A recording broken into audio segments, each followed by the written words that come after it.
The dispatch recording from that night still exists in the state archive. They won't let anyone listen to it anymore. My name is Officer Benjamin Kohler, Michigan State Police. I've worked the Upper Peninsula District for 11 years now. I'm putting this account on record because the official incident report from March 2018 doesn't tell the whole story. Can't tell the whole story. Some things don't fit into the approved boxes on state forms. The case file reads missing person, Robert Allen Fisher, white male, age 34, forestry surveyor for Michigan DNR. Last known location, County Road 412, approximately 8 miles west of Bergland, Gogebic County. Status unresolved. What the file doesn't say is that I heard him, not his voice on his phone, not a recording. I heard Robert Fisher in those woods 3 days after he went missing, and what I heard shouldn't have been possible. It was early March, Thursday, March 8th, 2018, the kind of cold that gets into your bones and stays there. I was working third shift, 10 p.m. to 6 a.m., patrolling the western sector. Most nights up here are quiet. Locals know better than to be out in that cold, and tourists don't come until summer. I spend most shifts checking hunting cabins for break-ins, making sure the seasonal roads are clear, and occasionally pulling over a drunk driver leaving one of the roadhouse bars. I'd been on duty for about 2 hours when dispatch called me at 11:47 p.m. I remember the exact time because I'd just finished a coffee at the gas station in Berglund, the only one open past 9, and I checked my watch to see if I should grab another before they closed at midnight. Unit 73, we have a welfare check requested. The dispatcher, Karen Mitchell, had been working county dispatch for 20 years. I could hear the concern in her voice. She knew the difference between a worried spouse and a real problem. Caller reports her husband missed his scheduled check-in call. He's been working a survey grid in Ottawa National Forest, hasn't responded to calls or texts for approximately 6 hours. I pulled over to copy the information properly. Go ahead with details. Caller is Amanda Fisher, Ironwood address. Husband is Robert Allen Fisher, white male, age 34, employed by Michigan DNR as a forestry surveyor. He's been working a timber boundary survey west of Berglund since Monday morning. Last contact was a text message at 11:30 a.m. today, Thursday. He normally calls his wife at 5 p.m. every day he's in the field. She hasn't heard from him. She's attempted contact via cell phone 11 times. No response. His last known location was a survey access point on County Road 412, approximately 8 miles west of town. I knew the area. County Road 412 runs through some of the densest forest in Gogebic County. The access points are small, cleared areas, barely wide enough to turn a pickup truck around, used by DNR personnel, timber crews, and occasionally hunters. Most of them don't even have names, just mile markers and GPS coordinates. Is the caller able to provide his exact GPS position? I asked. Affirmative. She has coordinates from his morning text, sending to your MDT now. My mobile data terminal beeped. The coordinates appeared on screen, along with Fisher's vehicle information. 2016 Ford F-250, dark blue, Michigan plate number Delta Foxtrot 7382. Unit 73 copies all information.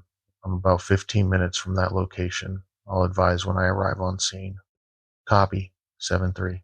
Caller states her husband is very experienced. Former Eagle Scout. Completed wilderness survival training through DNR. He carries proper cold weather gear and emergency supplies.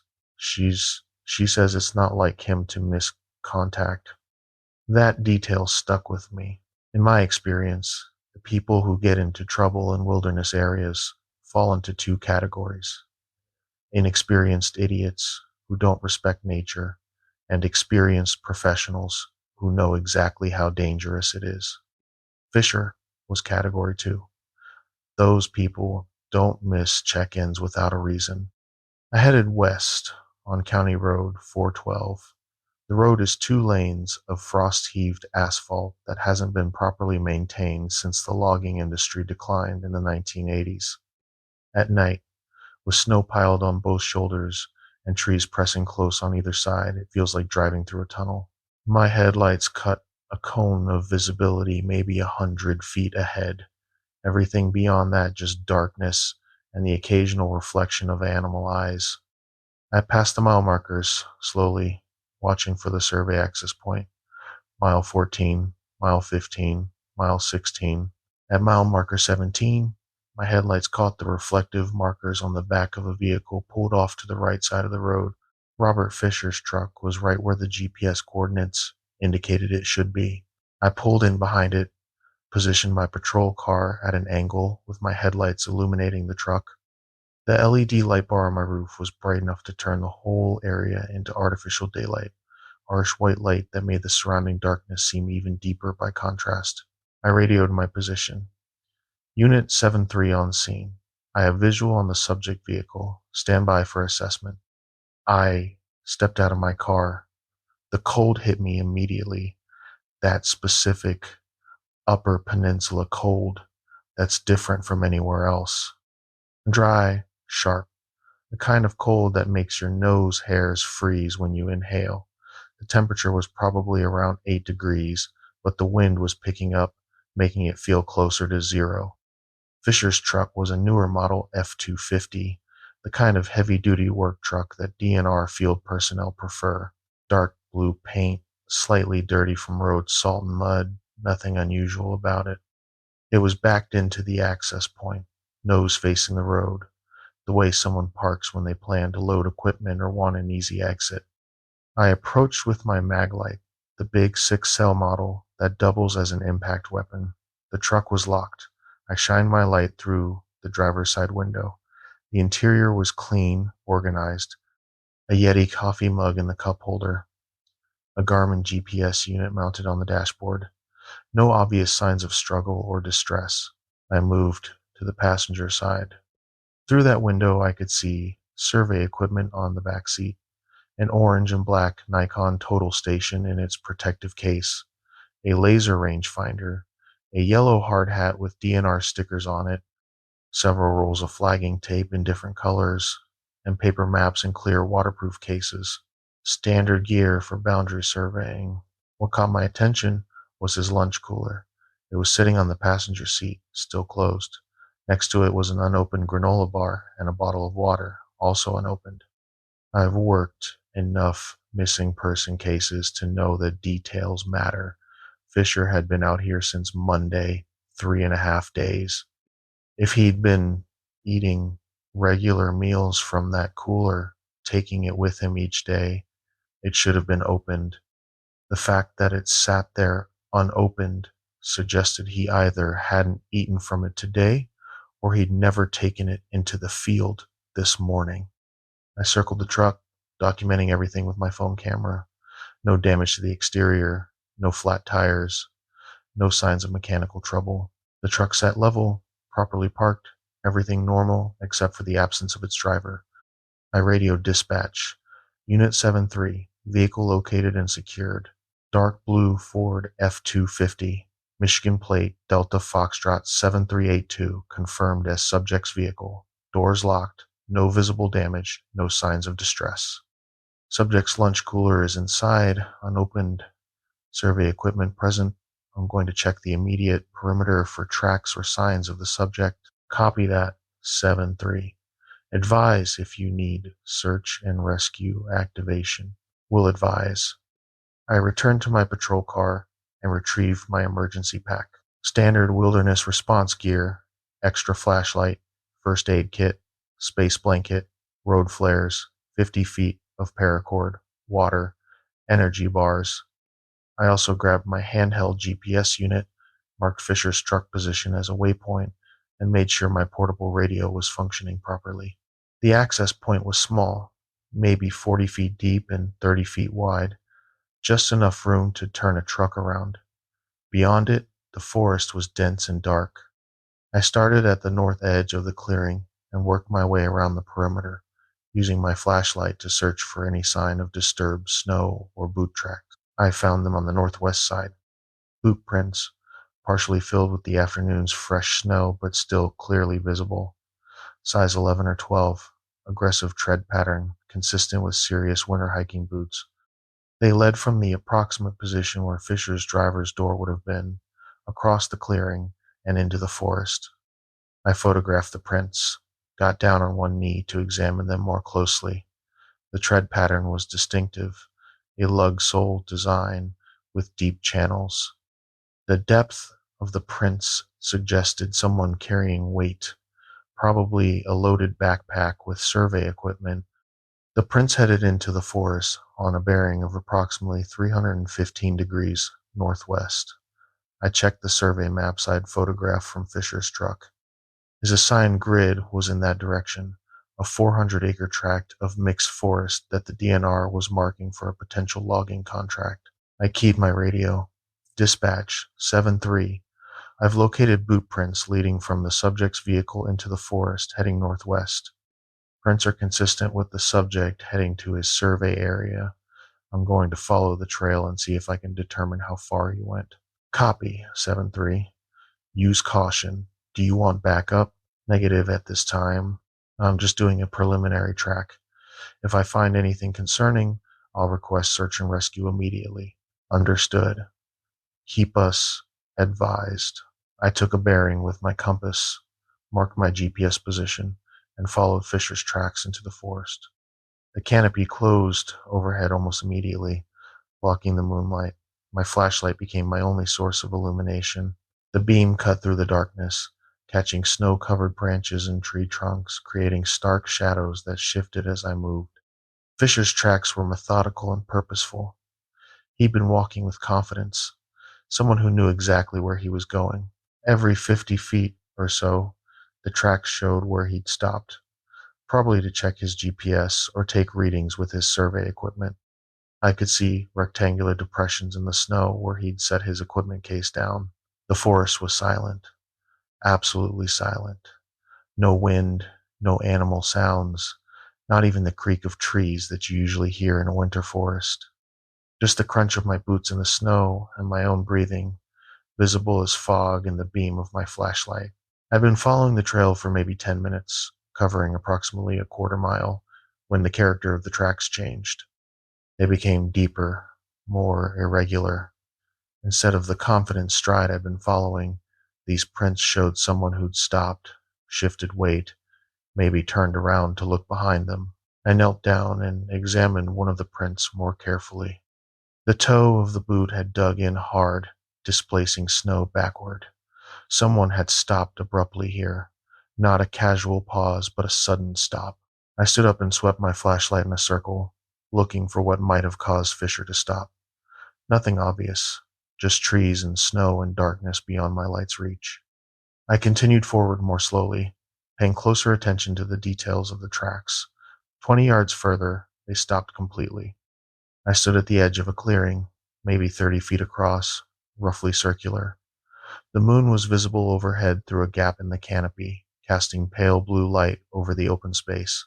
Fisher's tracks led to the center of this clearing, and then simply ended. Not gradually. Not like he'd changed direction or turned back. They just stopped. Two clear boot prints side by side in the center of the clearing, and beyond them, nothing but smooth, undisturbed snow.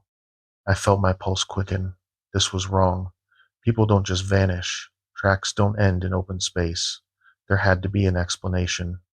I walked carefully around the perimeter of the clearing, shining my flashlight over every inch of snow, looking for any sign that Fisher had walked out in a different direction.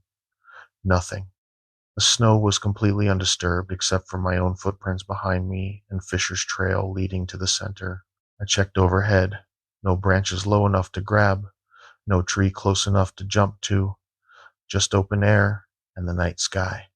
I approached Fisher's final prints cautiously, following his exact path. When I reached the spot where his tracks ended, I stopped and looked around. The clearing was empty.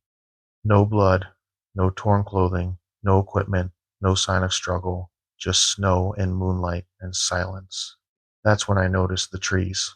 4 white pines stood at the cardinal points around the clearing, almost perfectly spaced, north, south, east, west. Each tree was massive, old growth that had somehow survived the logging era, probably 4 feet in diameter, 150 years old or more. And each tree bore the same marks, deep gouges running vertically down the bark from approximately 7 feet high to ground level. Fresh wood showed pale yellow-white against the dark bark, meaning these marks were recent, very recent. I approached the nearest tree, the one to the north. The gouges were deep, at least 6 inches into solid wood. I've seen bear marks on trees. I've seen claw marks from climbing cats. These weren't either of those. The spacing was wrong, the depth was wrong, the pattern was wrong.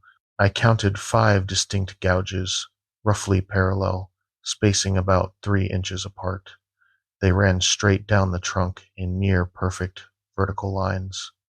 Whatever made these marks had raked down the tree with tremendous force. I moved to the second tree. Identical marks. Same height, same depth, same spacing. I checked the third and fourth trees. All identical. 4 trees. Cardinal points. Identical marks. This wasn't random. This was deliberate, purposeful. I photographed everything. The marks on each tree. Fisher's final footprints, the clearing from multiple angles. I documented distance measurements, took compass bearings, marked my GPS position, everything I'd been trained to do at a potential crime scene. But what crime? What was I documenting? A man's footprints leading to an empty clearing, claw marks on trees. I keyed my radio. Dispatch 7-3. Go ahead 7-3. I need search and rescue activation. I followed the subject's tracks to a clearing approximately quarter-mile northwest of his vehicle.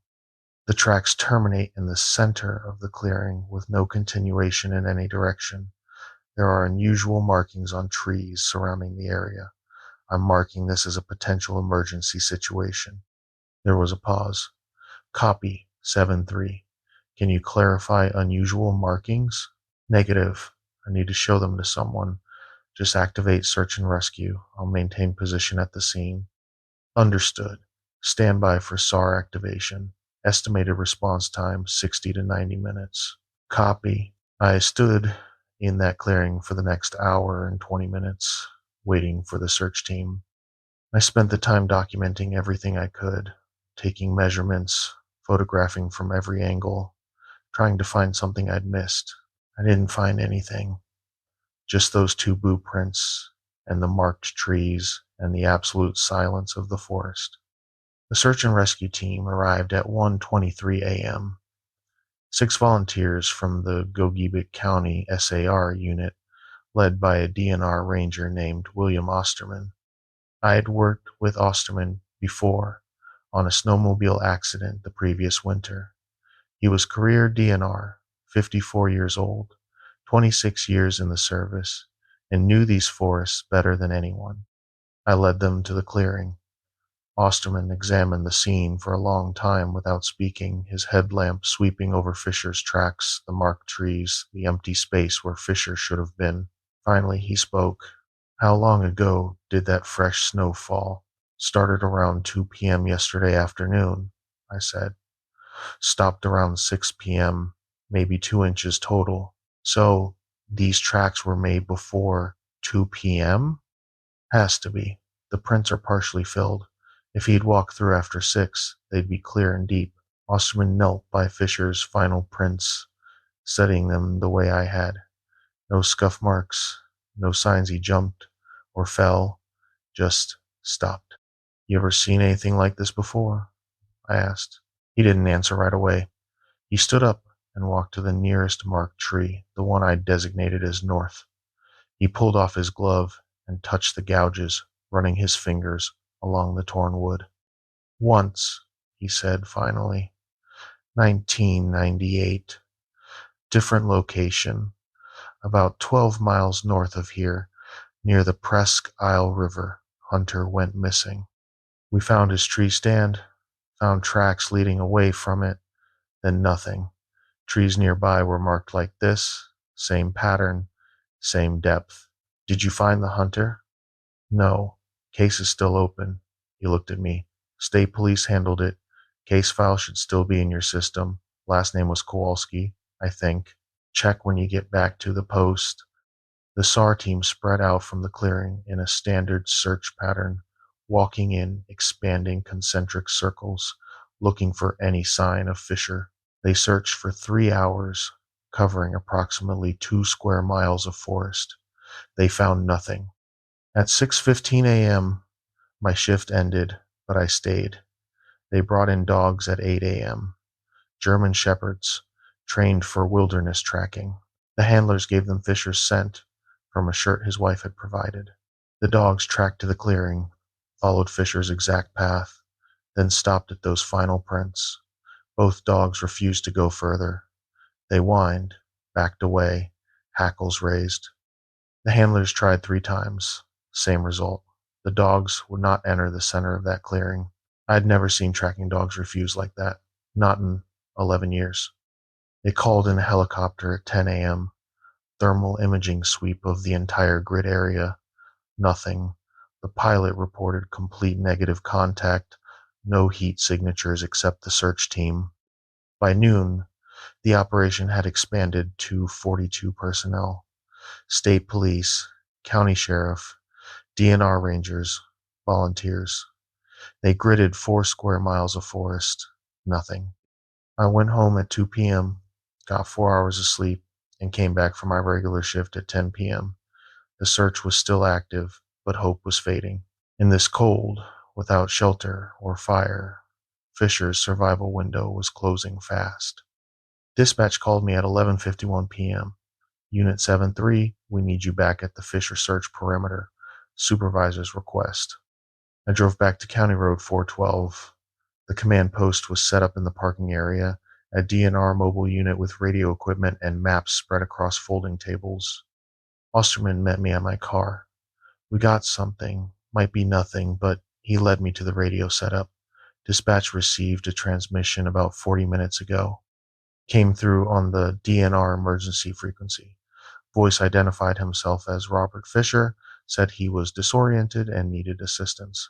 Gave GPS coordinates. My pulse quickened. Where? That's the problem. The coordinates put him 2.3 miles northwest of his truck. Dead center in the search grid we've already covered twice. What did he say exactly? Osterman played the recording. Static, then a male voice, strained but clear. This is Robert Fisher, DNR surveyor, badge number 74392. I don't know how I got here. I need assistance. My GPS shows. He read off coordinates. More static. Please respond. I can see lights, moving lights. They're not from the search team. Something's wrong here. Please respond. The transmission cut off. Did you respond? I asked. Immediately. No reply. We've tried every frequency. Nothing. And the coordinates? We sent a team. Arrived on scene 22 minutes ago. Nobody there. They're still searching the area. I looked at the map. The coordinates were in dense forest. No trails, no access points. If Fisher was there, he'd walk 2 miles through heavy snow and sub-zero temperatures in the dark. Can I have a copy of that transmission? I asked. Osterman hesitated. State police will get the official copy for the case file. Why? Something about the voice. I want to listen to it again. He made me a copy on a thumb drive. I spent the next hour listening to that 40-second transmission. There was something off about it, something I couldn't quite identify. The words were right. The badge number was correct. I checked it against Fisher's personnel file, but the cadence was wrong. The pauses were too long, the inflection too flat. It sounded like someone reading a script or repeating something they'd heard. At 1:37 a.m., dispatch called all units. We have another transmission on DNR emergency frequency. Same voice, different location. This time the coordinates put Fisher 3 miles east of his truck, completely opposite direction from the first transmission. This is Robert Fisher. I'm at. He gave the coordinates. Something's following me. I can hear it moving in the trees. It sounds like me. It's using my voice. Please send help. I'm heading toward County Road 412. I can see the road. Please. The transmission ended. Teams scrambled. I drove to the coordinates with 2 deputies. We arrived in 14 minutes. Nothing. No tracks. No heat signature on thermal. No sign anyone had been there. But there were trees nearby. 4 white pines. Same gouges.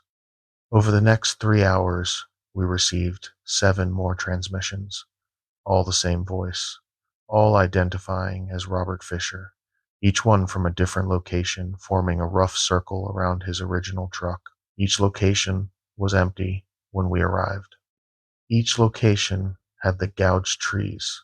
I was standing at the 4th site, photographing the claw marks, when my radio erupted with traffic. All units, all units, we have visual contact. Repeat, visual contact with possible subject. County Road 412, mile marker 18. I ran back to my patrol car. Mile marker 18 was 2 miles east of Fisher's truck. I was closest. I hit lights and siren and drove. The road was empty. I slowed as I approached the marker. My headlights swept the tree line. A figure stood at the edge of the forest.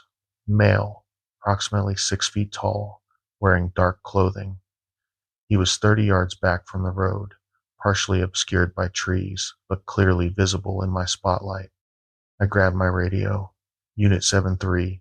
I have visual contact. Single subject, male, standing in tree line at mile marker 18. Subject is not moving. I'm approaching on foot. I stepped out of my car, keeping my hand near my weapon. Michigan State Police! Robert Fisher, is that you? The figure didn't move. I advanced slowly, my flashlight trained on him. Sir, I need you to show me your hands and step toward me. Nothing. 20 yards now. I could see him more clearly. Dark jacket. No hat. Face obscured by shadow. He was standing absolutely still, arms at his sides. Robert Fisher, your wife is very worried about you. We're here to help. Please step toward me. The figure took 1 step forward, then another. The movement was wrong. Too smooth. No natural body sway like someone on rails. 10 yards. I could see his face now in my flashlight beam. It was wrong. The proportions were right.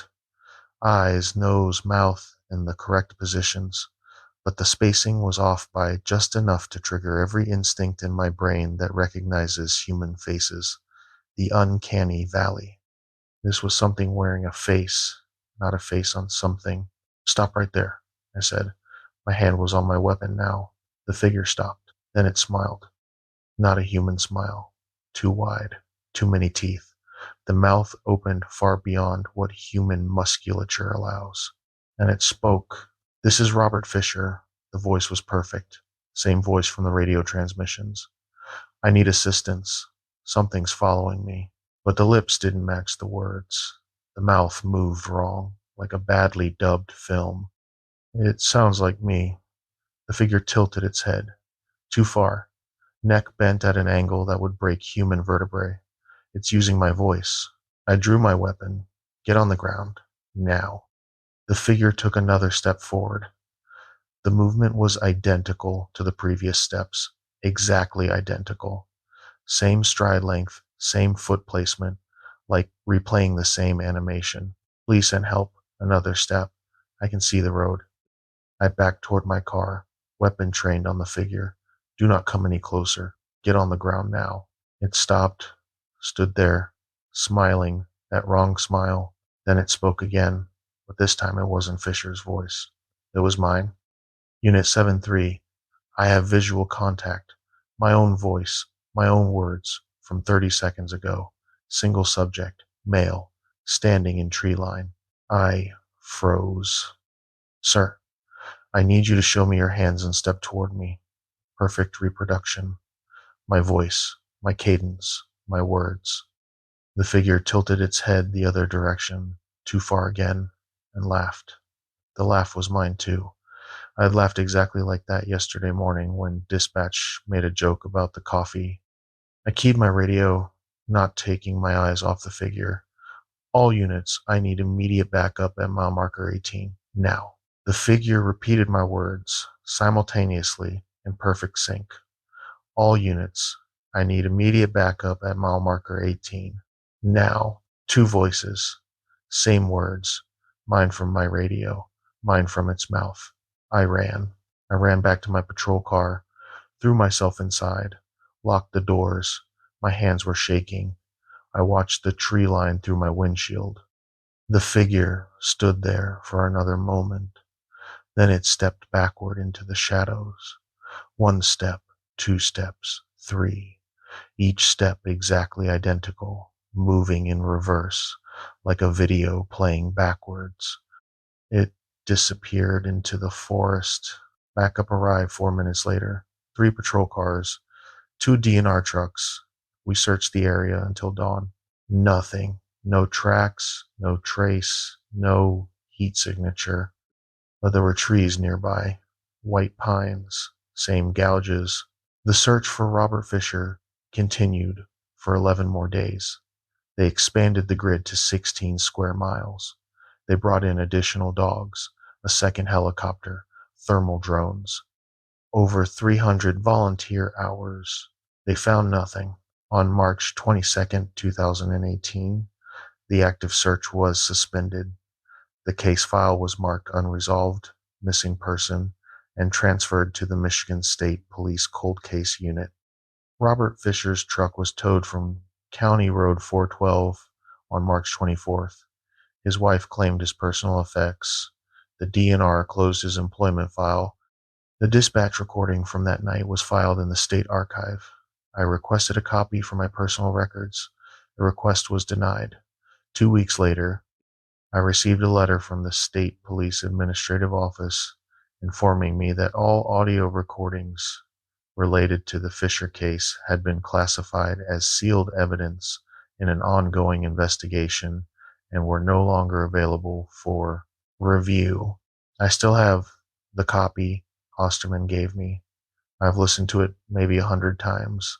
Each time I'm more certain that wasn't Robert Fisher on those transmissions. It was something else. Something that learned his voice, learned his badge number, learned his patterns, and then used them to call for help over and over from places he'd never been. I don't work third shift anymore. I requested reassignment to day patrol. My supervisor approved it without asking why. I still drive County Road 412, sometimes during daylight hours. I've stopped at that clearing a dozen times. Fisher's footprints are long gone, covered by snow and seasons. But the trees are still there, those white pines with the deep gouges. I measured the claw spacing once, took photographs and measurements, and did the math. Whatever made those marks had hands approximately 14 inches across. The claws extended at least 8 inches beyond the palm. The gouges showed 5 distinct marks on each tree. No animal in Michigan has hands like that. No animal in North America has hands like that. I submitted my measurements to the case file. They're documented in an addendum report dated April 3rd, 2018. I don't know if anyone ever read it. I do know that 16 other missing person cases in the Upper Peninsula over the past 30 years have similar details. Different locations, different circumstances, but always the same elements. Tracks that end abruptly, gouged trees, voices on radios that don't quite match their sources. None of them are officially connected. Each case file stands alone. 16 unresolved cases scattered across 3 decades and 4 counties. No pattern, no connection. Just a series of unfortunate disappearances in dangerous wilderness. Except I've seen the trees, I've seen the marks, I've heard my own voice coming from something that wasn't me. And I know Robert Fisher is still out there, somewhere in those woods, or what's left of him is, or what's using what's left of him. I don't go into the forest at night anymore. Not alone, not ever.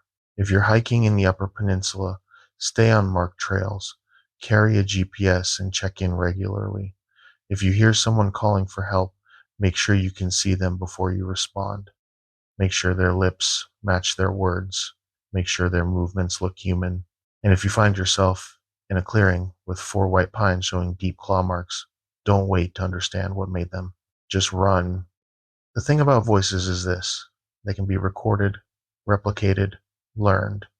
What you hear isn't always what's speaking, and what's speaking isn't always what you think it is. Robert Fisher's wife still calls the state police every few months asking for updates. There are no updates to give her. The file is still open, still unresolved, still sitting in a cold case drawer in Lansing, but that recording is in the state archive, sealed, classified, 47 seconds of audio that they don't want anyone to hear. I know what's on it. I've heard it. I know what it proves. Some things in these forests are old, older than the settlements, older than the logging camps, older than the treaties and the surveys and the roads we cut through their territory. They were here first. They're still here, and they're learning. I'm the reason they closed that section of the trail. I'm the reason there's a new sign at the trailhead, and I'm the reason a good man is still missing. My name is Thomas Brennan. I've been a ranger with the National Park Service for 19 years. 15 of those years were at North Cascades National Park in Washington State.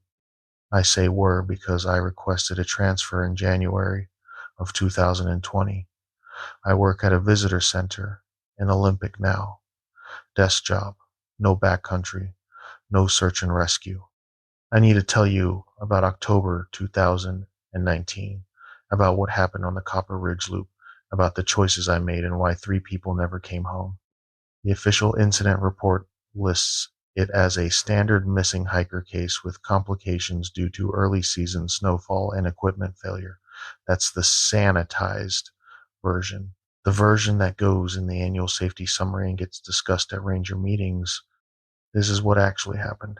On October 28th, 2019, we received a call from a woman named Patricia Wolf. Her husband, James Wolf, was 5 hours overdue from a solo backpacking trip on the Copper Ridge Loop. He was supposed to finish the 34-mile circuit and meet her at the Hannigan Pass trailhead at 2 p.m. It was now 7 p.m., full dark, and he hadn't shown. James Wolfe was 52 years old, experienced backpacker, former Marine. He'd done this exact loop 3 times before. He carried a satellite GPS device, emergency beacon, all the right gear. Patricia said he was meticulous about timing and always built in buffer time for his estimates. The fact that he was 5 hours late was significant. I was the duty ranger that night. I took the call, got the details, started the protocol. First step, try to make contact. I called his cell phone. No answer. But that was expected. Cell service is non-existent up there. I checked with the backcountry permit office. His permit showed he'd started the loop on October 25th, planning a 4-day, 3-night trip. Today was day 4. He should have finished. Second step, evaluate conditions and risk. The weather had been unstable all week. We'd gotten 6 inches of snow at higher elevations on the 26th, then clearing on the 27th and 28th. Temperatures were dropping into the 20s at night. If Wolf was injured and immobilized, hypothermia was a real threat. Third step, activate search and rescue. I called our SAR coordinator, Helen Park. She'd been running mountain rescue operations for 12 years. We assembled a hasty team, myself, Helen, and 2 volunteer SAR members, Scott Alvarez and Jennifer Kim. Both were experienced climbers. Both knew the Copper Ridge area well. We staged at the Hannigan Pass trailhead at 8:45 p.m. The parking lot was empty except for Patricia Wolf's Subaru and James's truck. His truck was locked, no signs of disturbance. Patricia was sitting in her car running the heater. I talked to her for 10 minutes, got more details. James had planned to camp at Copper Lake the first night, Silesia Camp the second night, and Egg Lake the third night. The loop travels counterclockwise from Hannigan Pass, climbs to Copper Ridge, follows the ridgeline for miles with stunning views, then descends back to the trailhead. Beautiful hike. I'd done it a dozen times myself. Patricia said James had checked in via his satellite device every night at 8 p.m., sent a simple all good message. Last message was from Egg Lake on the 27th. Nothing since. That's normal though, right? She asked. He would have broken camp early this morning, pushed for the finish. He wouldn't stop to send messages during the day. She was right. That was normal. But 5 hours overdue wasn't. We left Patricia at the trailhead with instructions to call if James showed up. The four of us started hiking at 9:15 p.m. The Hannigan Pass Trail climbs steadily through old-growth forest for about 3 miles before reaching the pass. We moved fast, headlamps cutting through darkness, our breath forming clouds in the cold air. The trail was in good condition, packed snow, but nothing technical yet. We reached the pass at 10:40 p.m. Elevation 6,200 feet. The snow was deeper here, 8 inches maybe, but the trail was still obvious. We stopped to assess. Helen laid out the plan. We'll push to Copper Lake tonight, establish a base there. If we don't find him on the approach, we'll split at first light and grid search the ridge sections. Scott, you and Jennifer take the high route toward Indian Creek. Thomas and I will work the main trail toward Silesia. It was a solid plan. Textbook search protocol. We continued into the back country. The Copper Ridge Loop climbs above treeline quickly after the pass. Within a mile, we were hiking through subalpine meadows, stunted trees, and exposed granite. The moon was three-quarters full, bright enough to see without headlamps once our eyes adjusted. The landscape was surreal: white snow, dark rock, silver moonlight. We found the first anomaly at 11:30 p.m. Boot prints in the snow, recent within the last 12 hours based on the crispness. Size 11 or 12, aggressive tread. They matched the description of James Wolfe's boots, Salomon Quest 4D GTX. Patricia had been specific about that. The prints were heading in the right direction, following the trail down from the ridge toward the trailhead, exactly where he should have been. But they stopped. We were on an exposed section of trail, crossing a talus slope. The prints approached from upslope, clear and deep in the snow, then terminated at the edge of the boulder field. No prints continued on the other side. No prints veered off trail, just stopped. Helen crouched down, examining them with her headlamp. He stepped here, then. She pointed ahead. Nothing. Could he have jumped to the rocks to avoid the snow? Jennifer suggested. We checked. The nearest boulder was 6 feet from the last print. Possible, but unlikely. And even if he jumped, we should have seen prints resume somewhere. The boulder field was only 30 yards across. On the far side, fresh snow was undisturbed. Scott walked the perimeter, looking for any sign. Nothing. We keep moving, Helen said. Maybe he backtracked, took an alternate route. We continued toward Copper Lake. We found more prints 20 minutes later. Same boots, same tread. But these prints were heading upslope back toward the ridge. They came from nowhere. First print appeared in the middle of the trail, no approach tracks, and continued upward into an area we'd already passed. That's impossible, Scott said. We would have seen him. We just came from there. Helen radioed base. No update. Patricia hadn't heard from James. We were now operating on the assumption that something was very wrong. We reached Copper Lake at 1:20 a.m. The designated camping area was empty. No tent, no gear, no fire ring. But there were boot prints circling the lakeshore. The same prints. They walked the entire perimeter of the lake, a perfect circuit, then headed back upslope toward the ridge. We followed them. The trail climbed steeply from the lake, switchbacking through talus and scree. The prints stayed on trail for a quarter mile, then veered off into the boulder field. This is where I made my first mistake. Helen wanted to stay together, follow the prints as a group, but the prints were heading into technical terrain, off trail, slow going. Scott suggested we split, two follow the prints, two continue on the main trail to Silesia Camp to check if Wolf had somehow gotten ahead of us. I agreed with Scott. I shouldn't have. Helen overruled us. We stay together. That's protocol. We don't split the team at night in unfamiliar terrain. She was right. That is protocol.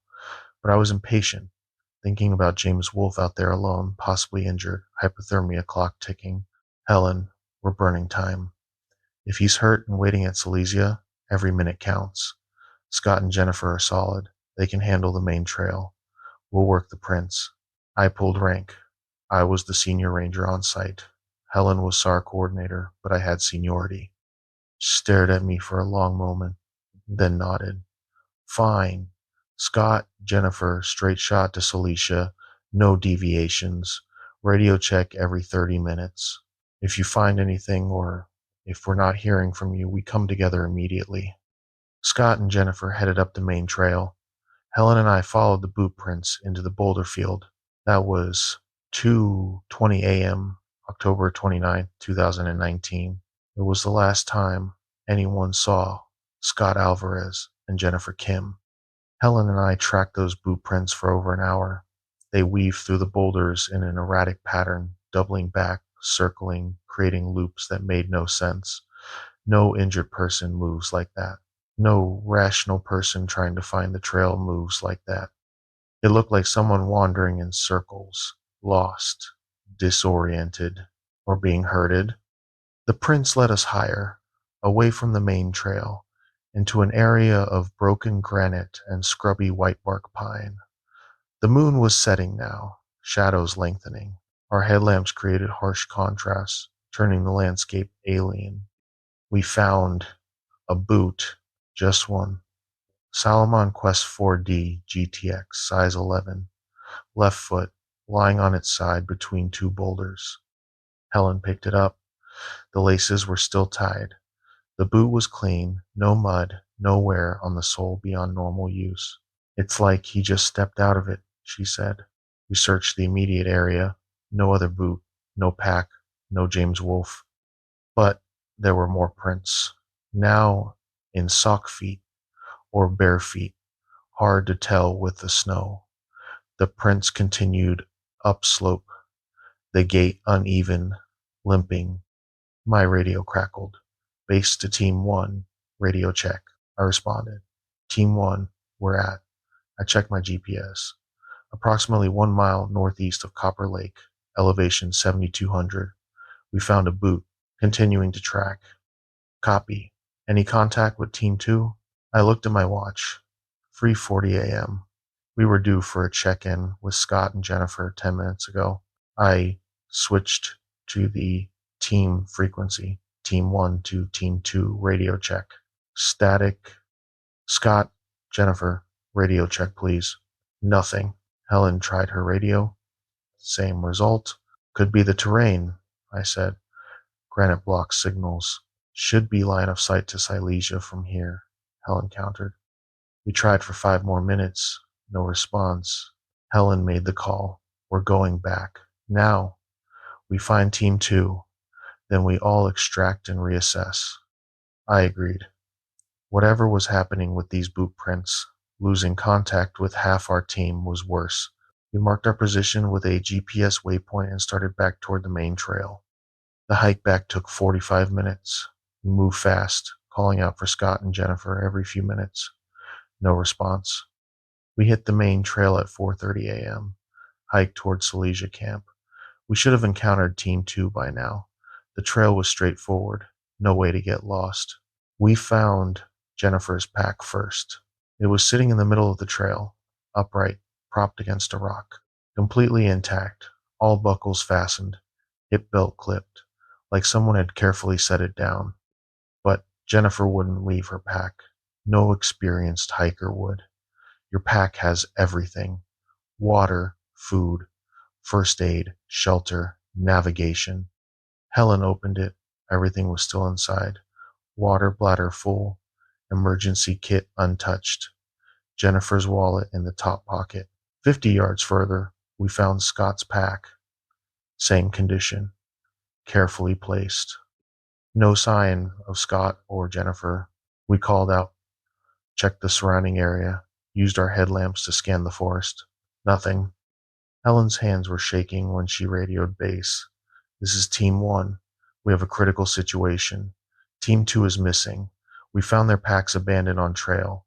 No sign of personnel. Request immediate backup and helicopter support at first light. The response came quickly. Base was activating full emergency protocol. Additional SAR teams staging. Helicopter dispatched from Bellingham, ETA 7 a.m. Do we extract or hold position? I asked. Helen looked at me. Her face was pale. We hold. We don't leave them. So we waited. Sat there on the trail with two abandoned packs and the growing realization that we'd lost two people while searching for a third. First light came at 6:15 a.m. Gray dawn, overcast, temperature in the low 20s. We could finally see without headlamps. That's when we noticed the trees. Four subalpine firs clustered near the trail where we'd found the packs. Each tree had marks on it, deep gouges running vertically down the bark, fresh wood exposed, sap frozen in the cold. The marks were too high to be from any animal I knew, starting 7, maybe 8 feet up, running down to the base. Helen approached one of the trees, touched the gouges. What did this? I didn't answer. I was looking at the spacing of the marks, the pattern. They looked like claw marks, but the spacing was wrong, too wide, and there were 6 parallel gouges, not 4 or 5. Whatever made these marks had 6-fingered hands. The radio crackled. Air support inbound. ETA 12 minutes. We heard the helicopter before we saw it. A Coast Guard MH-65 Dolphin, red and white, coming in low over the ridge. It circled our position twice, then the pilot's voice came through. Ground team, we have negative visual on any personnel in your vicinity. Expanding search pattern. For the next 3 hours, that helicopter gridded the entire area. Thermal imaging, visual scanning, multiple passes. They covered 8 square miles. No heat signatures. No sign of Scott, Jennifer, or James Wolfe. Additional ground teams arrived by 8 a.m. 12 more SAR personnel, 2 K9 units, a technical rescue team. They established a command post at Silesia Camp and began systematic search operations. The dogs picked up Scott's scent from his pack and tracked north along the trail. After 200 yards, both dogs stopped, refused to continue. The handlers said the dogs were showing avoidance behavior, ears back, whining, pulling away. They found the same pattern with Jennifer's scent. Tracked south for 100 yards, then the dogs shut down. By noon, we had 47 people searching. By evening, over 80. We found nothing. No bodies. No equipment beyond the packs. No tracks beyond those erratic boot prints I'd followed earlier. The single boot we'd found was confirmed as James Wolfe's. Patricia identified it by a small repair she'd made on the laces. But no James Wolfe. On October 30th, the National Park Service brought in FBI assistance. Missing persons in a national park, multiple individuals, suspicious circumstances. It became a federal investigation. I was interviewed 4 times. Each time, I told the same story. Each time, I explained my decision to split the team. Each time, I saw the judgment in their eyes. On November 1st, the active search was scaled back. On November 5th, it was officially suspended. The case was classified as ongoing investigation, files transferred to FBI jurisdiction. Scott Alvarez was 28 years old. He had a fiancée. They were supposed to get married in May. Jennifer Kim was 31. She taught elementary school when she wasn't volunteering for SAR. Kids loved her. James Wolfe was 52. Marine veteran, father of 2, grandfather of 1. All missing, all gone, because I split the team. The official investigation concluded in February 2020. The report stated that all 3 individuals likely succumbed to environmental exposure following disorientation in adverse weather conditions. Equipment failure and navigational errors were cited as contributing factors. There was no mention of the abandoned packs, with all equipment intact. No mention of the boot prints that appeared and disappeared. No mention of the claw marks on the trees. I gave my notice in December, requested transfer anywhere that wasn't North Cascades. They approved it. I think they wanted me gone.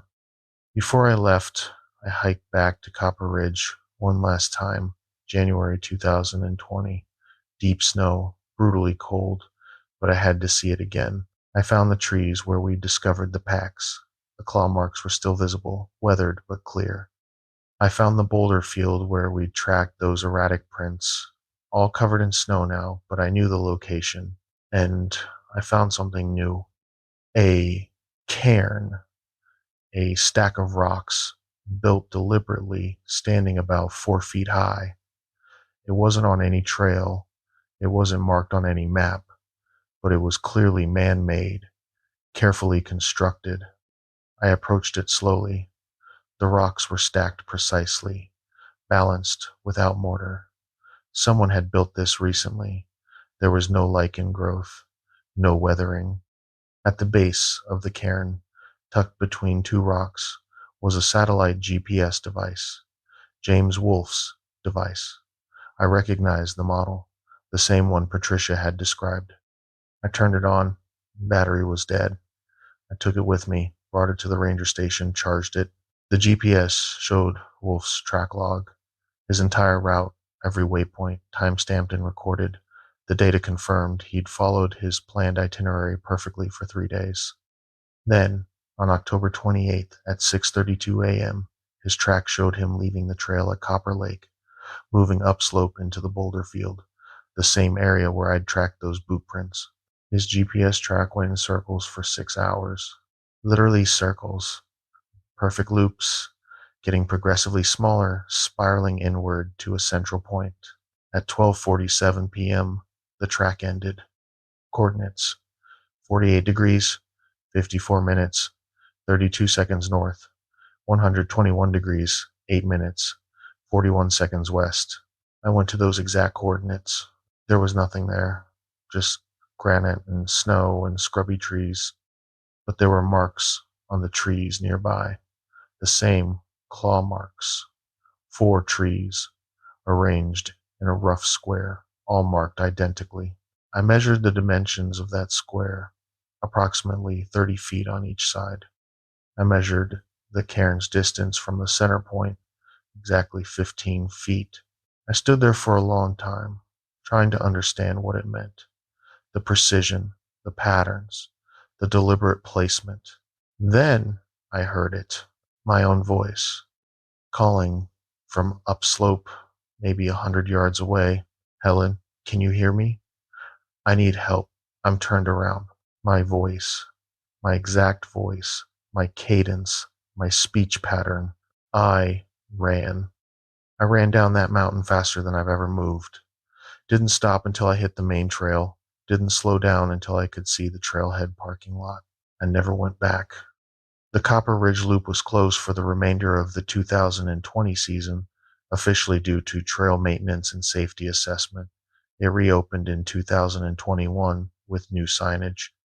The signs warn hikers to stay on marked trails, maintain group cohesion, and report any unusual findings immediately. There's no mention of why, just the warnings. Patricia Wolfe still calls me sometimes, not often, maybe twice a year. She asks if there's any news. I tell her the truth. No, the case is still open, still unsolved. I don't tell her about the cairn or the GPS track or the voice I heard. What would be the point? Scott's fiance moved away. I heard she's in Colorado now, trying to start over. Jennifer's parents put up a memorial bench at the Hannigan Pass trailhead. There's a plaque in memory of Jennifer Kim, who loved these mountains. I can't look at it.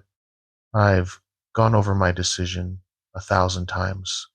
The choice to split the team. Every search and rescue manual says don't do it. Every training scenario emphasizes staying together. I knew better and did it anyway. And now 3 people are missing because I thought I was experienced enough to break protocol. But here's what keeps me awake. I don't think it would have mattered. I've read the reports from similar cases, disappearances in the North Cascades going back decades, different trails, different circumstances, but common elements keep appearing. Tracks that circle, abandoned gear, claw marks on trees, electronic devices found miles from last known positions. Voices. There are at least 7 documented cases in the park archives where search teams reported hearing missing persons calling for help, only to find no one when they investigated.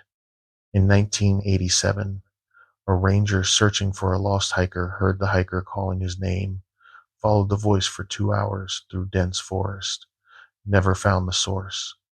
The hiker was found 3 days later, 12 miles away, with no memory of the previous 72 hours. In 2003, a search team heard a missing woman singing. They recognized the song. Her husband said she sang it frequently. They tracked the singing to a cliff face. No one was there. The woman was never found. In 2012, a SAR volunteer heard his own mother's voice calling from the woods. His mother had been dead for 5 years. These reports are in the files, documented, but they're never discussed officially, never included in the public case summaries. I think about James Wolfe's GPS track, those perfect spirals getting smaller and smaller, converging on a single point. I think about the cairn built with precision, marking something. I think about the voice I heard, my voice, asking for help. And I wonder, what if we're not dealing with random disappearances? What if, what if there's something in those mountains that's territorial, something that's been there long before the trails were cut, before the park was established, before we started documenting the missing? What if it's smart enough to learn voices, to mimic calls for help, to leave just enough evidence to draw us in deeper? What if splitting the team didn't matter because it was already picking us off individually, one by one, and staying together would have just meant losing everyone at once? I don't know. I'll never know. But I know this. I'm the reason that section of trail is closed. I'm the reason there's new signage warning hikers about group cohesion.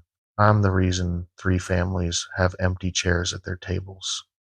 And I know that something is still up there in those high meadows and boulder fields and ancient forests, still waiting, still calling with voices that aren't its own. If you hike the North Cascades, follow the rules, stay on marked trails, don't split your group. If you hear someone calling for help, make sure you can see them before you respond. Make sure the voice matches the face. Make sure the face looks right. And if you find yourself walking in circles, if your GPS track starts spiraling inward, if you see trees marked with claw marks that don't match any known animal, get to the trailhead. Don't investigate. Don't try to understand. Just get out. Because understanding requires staying long enough to see what's making those marks. And everyone who stayed that long hasn't come back. The last radio transmission came through at 3:41 a.m. After that, the entire Firewatch network went silent for 6 hours. My name is Aaron Webb.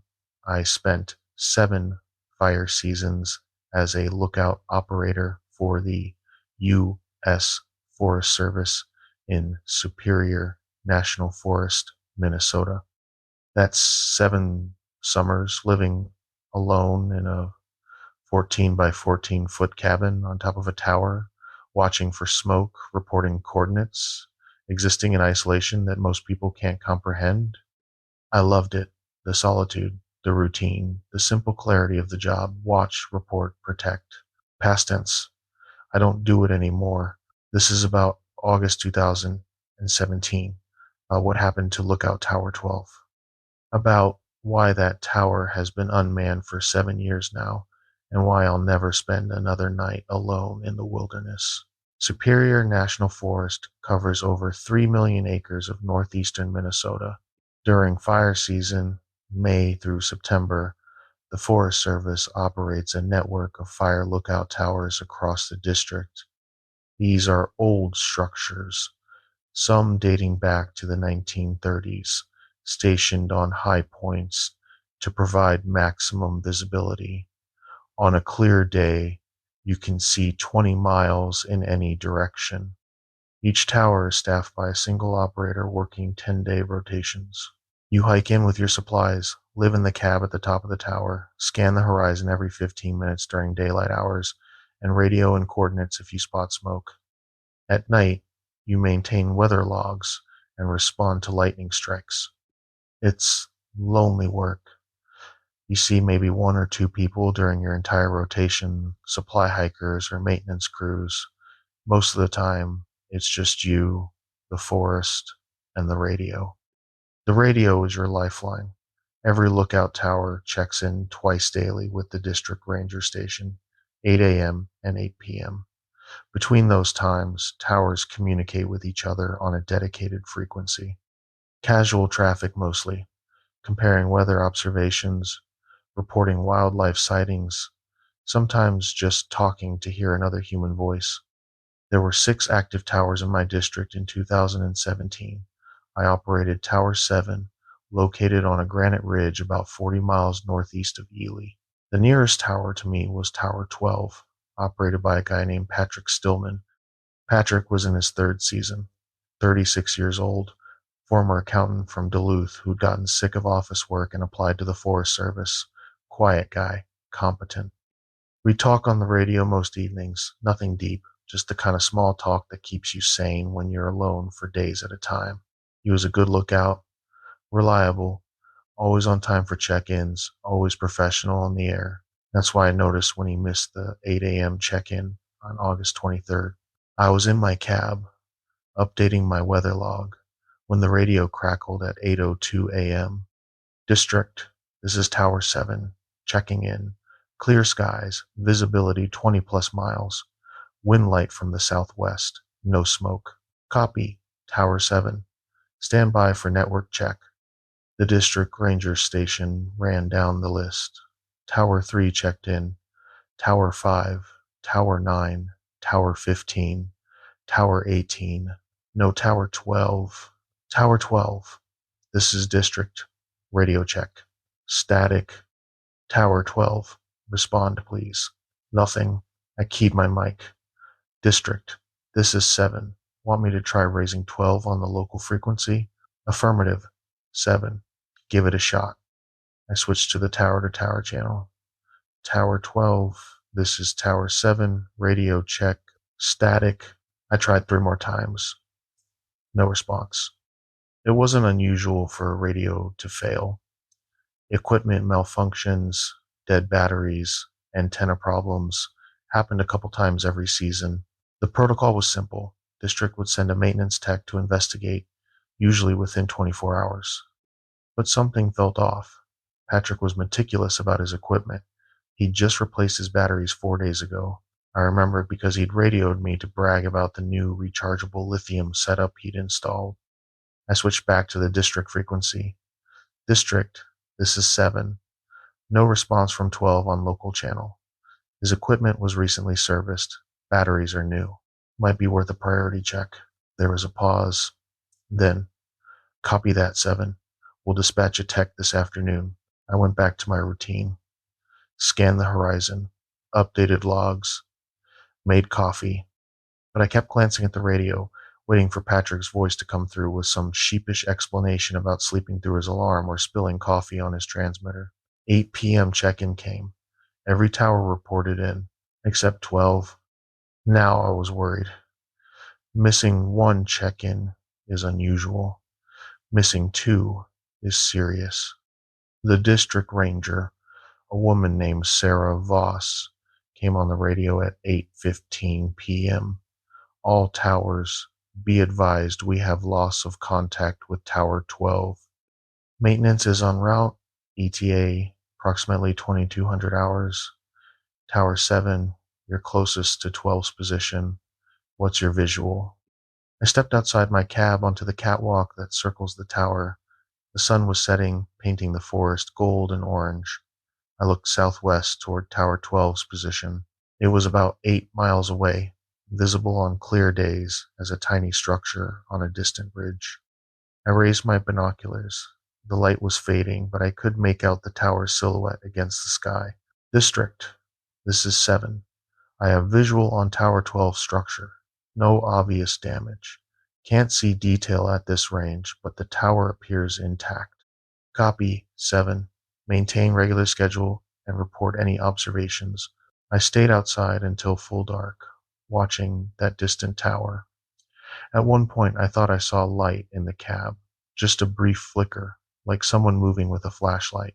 But it was so faint and far away I couldn't be sure.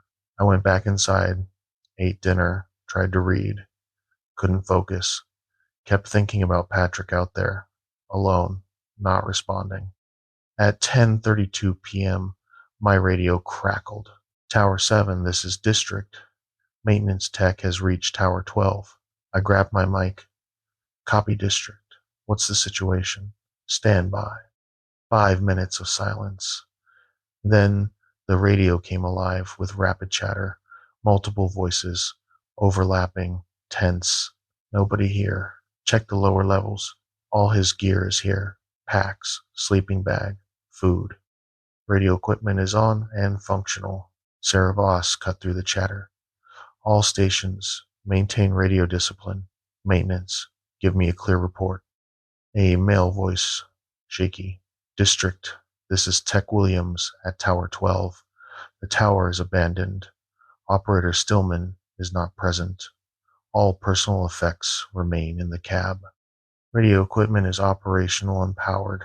No signs of struggle or distress. But what, Williams? Door was open. The cab door. Just standing open, and there's coffee in the pot. Still warm. My skin went cold. Tower cabs have strict protocols about doors. You keep them closed and latched. Always. Wind, rain, animals. An open door invites disaster. And warm coffee meant Patrick had been there recently, very recently. Sarah's voice was tight.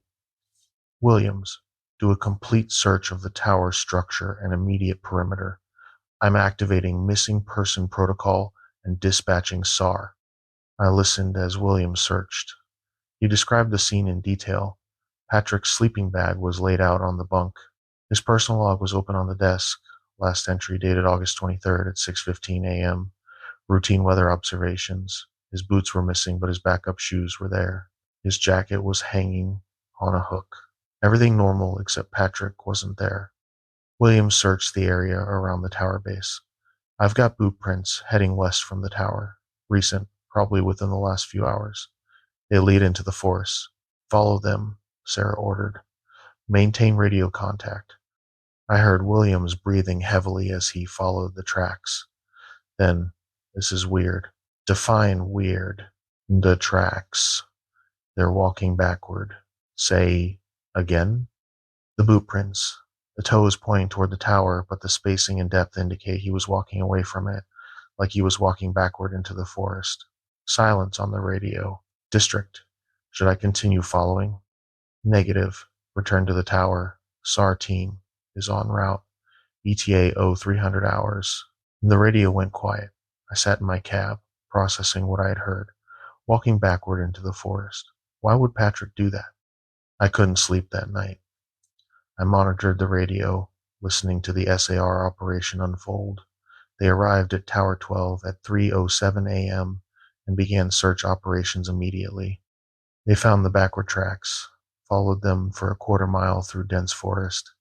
Then the tracks stopped in a small clearing, not gradually, not veering off, just stopped. The SAR team leader reported finding disturbed soil in the clearing, like something had been dragged in a circle. But no blood, no torn clothing, no signs of violence. And something else. 4 large birch trees at the edges of the clearing showed strange marks, deep gouges in the bark, running vertical from about 8 feet up down to the ground. I was listening to this at 3:41 a.m. when my radio suddenly cut to static. Not just my radio. The entire Firewatch network went silent. I tried switching channels, dead air on every frequency. I checked my equipment. Everything looked functional. Battery charge was full. Antenna connections were solid, but no signal, nothing. I stepped outside onto the catwalk. The forest was absolutely dark, no moon, just stars above. I looked toward Tower 12's position, but couldn't see anything in the darkness. Then I heard it. My radio, inside the cab, crackled to life. But it wasn't the district frequency. It wasn't any frequency I recognized. Just static, but underneath the static was something else. A rhythm, a pattern. I went back inside. The radio was showing signal strength, but no channel designation. The sound coming through was breathing. Slow, measured breathing. I grabbed my mic. This is Tower 7. Identify yourself. The breathing continued. In, out, in, out. You're on an emergency frequency. Identify yourself or clear the channel. The breathing stopped. Then a voice came through. Male. Calm, Aaron. My name. In a voice I recognized. Patrick's voice. Patrick, is that you? Where are you? Aaron, you need to stay in your tower. Patrick, what happened? SAR is looking for you. Where are you? Don't come looking for me, Aaron. Stay in your tower. Lock the door. Don't go outside. Patrick, you're not making sense. Tell me where you are and I'll send help. I'm at Tower 12. I'm in my cab. I can see you, Aaron. I froze. Tower 12 was 8 miles away. There was no possible way he could see me. Patrick, you're not at Tower 12. SAR is there right now. The tower is empty. I'm here. I'm looking at you right now. You're standing near your desk. You're wearing a green fleece. You're holding the radio mic in your right hand. I looked down. Green fleece. Mic in my right hand. My tower has windows on all 4 sides. Anyone looking in could see me, but there was nothing outside. No lights, no movement, just darkness. Who is this? I said slowly. The voice, Patrick's voice, laughed. Not a human laugh. Too long, too many syllables, like an audio file being stretched. Come outside, Aaron. Come down from your tower. I want to show you something. I moved away from the windows, putting my back to the interior wall. This is not Patrick Stillman. Identify yourself, or I'm reporting this as a hostile transmission.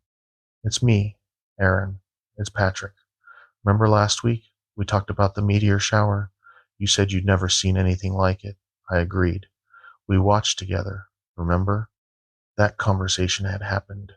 Patrick and I had watched the Perseids from our respective towers, radioing back and forth about the streaks of light across the sky. If you're Patrick, tell me where you are right now.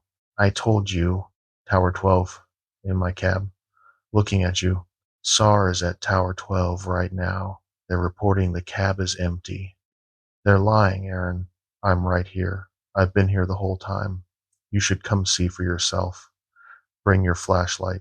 It's not far. 8 miles. You could be here in 3 hours. I'm not leaving my tower. Why not? Are you afraid? I'm following protocol. All lookouts maintain position during missing person operations. The voice that sounded like Patrick was quiet for a moment. Then, smart. That's smart, Aaron. You always follow the rules. That's why you're still in your tower. What happened to the real Patrick Stillman? I am Patrick Stillman.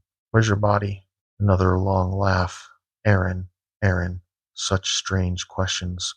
My body is in my cab at Tower 12, where it's always been. I checked my watch. 3:58 a.m. The radio network had been dead for 17 minutes. Why can't anyone else hear you? They can hear me, but they're not listening. You're listening, Aaron. You're paying attention. That's why I'm talking to you. What do you want? I want you to come down from your tower. Not going to happen. Not tonight, maybe. But eventually, you'll have to resupply. You'll run out of water. You'll run out of food. And then you'll have to come down. There are protocols for emergency extraction. Yes, helicopter. But what if the weather turns bad? What if there's too much smoke? What if you call for help and nobody comes? I didn't respond. You're alone out here, Aaron. 7 days until your rotation ends. 7 days is a long time. Anything could happen. The SAR team will find Patrick. They'll figure out what's happening. They won't find him. They'll search for 3 days and then they'll give up.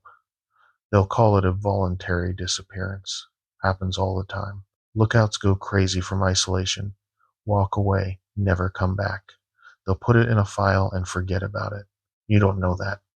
Yes, I do, because it's happened before. Tower 8, 2009. Tower 15, 2012.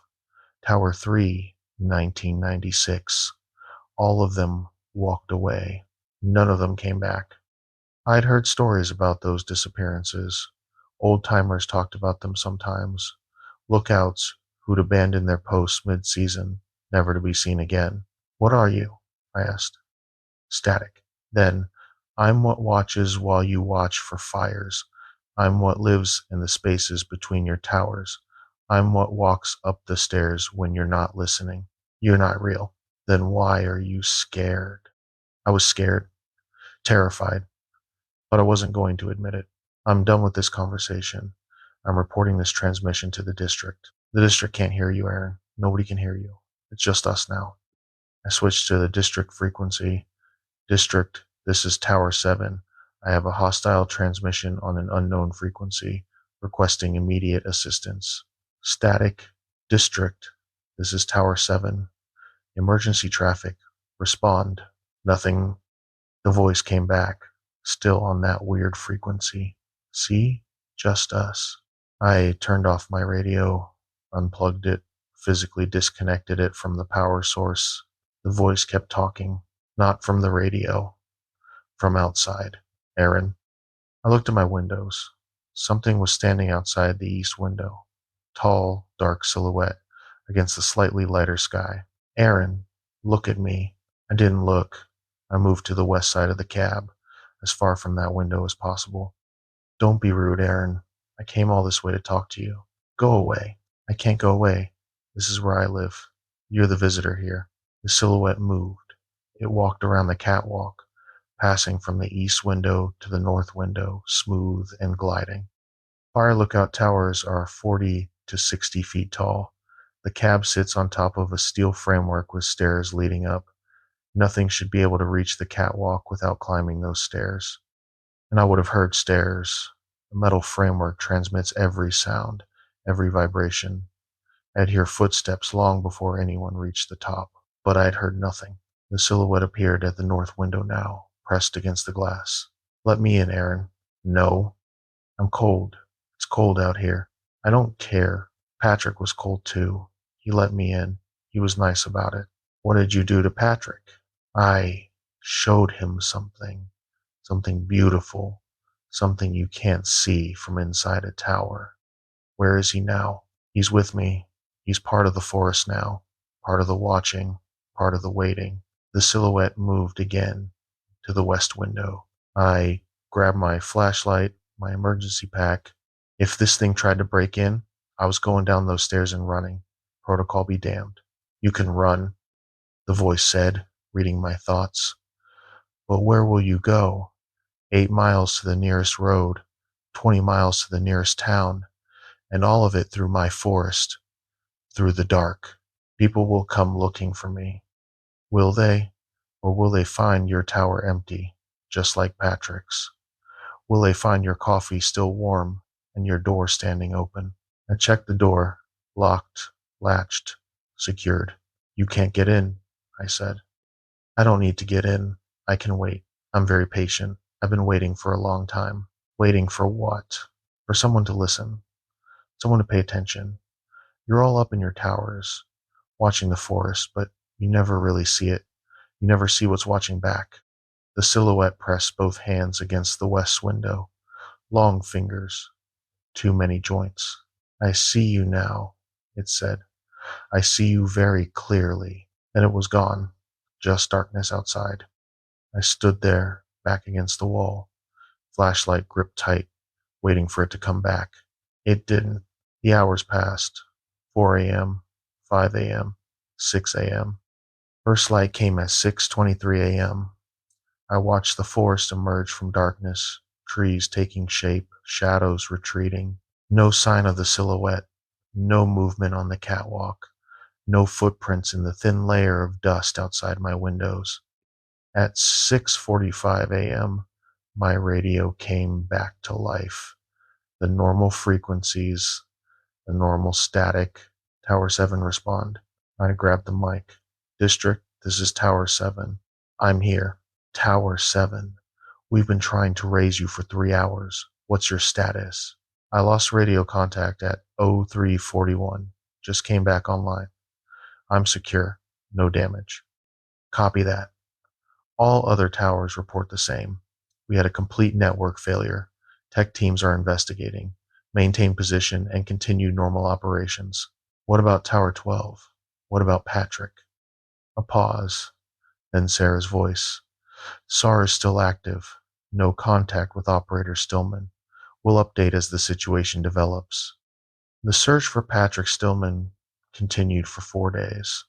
They brought in additional teams, search dogs, a helicopter with thermal imaging. They gridded 40 square miles of forest. They found nothing beyond those backward tracks leading to the clearing and the claw marks on the trees. On August 27th, the search was scaled back to limited operations. On September 2nd, it was officially suspended. Patrick Stillman was classified as a voluntary disappearance. His case turned over to county sheriff jurisdiction. I finished my rotation on September 1st, hiked out exactly on schedule, didn't extend, didn't volunteer for extra days, just got out. The district asked me to brief the new lookout assigned to Tower 7. I did. I told him about the radio protocols, the weather logging procedures, the fire reporting system. I didn't tell him about the silhouette or the voice or the 3 hours when the entire network went dark. What would be the point? He wouldn't believe me, and if he did believe me, he'd quit before his first rotation. Tower 12 was closed for the remainder of the 2017 season. They cited equipment malfunction and structural assessment needs. It opened again in 2018. They assigned a veteran lookout, someone with 12 years of experience. He lasted 4 days. Radioed for emergency extraction on his fourth night, claimed he was having a medical emergency. The helicopter lifted him out. He resigned the next day. Tower 12 was closed again, this time permanently. The official reason was cost-benefit analysis and modernization of fire detection systems. The truth is, nobody will work there. They've tried assigning it 3 more times. Each operator requests transfer before completing their first rotation. I worked 1 more season after 2017, 2018, Tower 7, same rotation schedule. It was fine during the day, normal job, normal routine. But at night, I'd hear footsteps on the stairs, slow, measured steps climbing up to the cab. I'd check, nothing there, just wind, just the tower settling. But I'd hear it again the next night, and the next. And sometimes, just before dawn, I'd see something moving in the forest, tall, dark, gliding between trees. Never close enough to identify, never threatening, just watching. I put in my resignation in September 2018. The district accepted it without question. Too many lookouts were quitting. They were having trouble staffing the towers. Now they use automated cameras and satellite monitoring. No more human lookouts in most of Superior National Forest. More efficient, they say. More cost-effective. Safer, I think. At least for the humans. I don't know what happened to Patrick Stillman. I don't know where he is or what he saw in those woods. But I know he's not coming back. And I know that whatever spoke to me that night wasn't Patrick, even though it knew things only Patrick would know. Even though it sounded exactly like him. It was something else. Something that's been in those forests longer than the towers, longer than the trails, longer than the towns.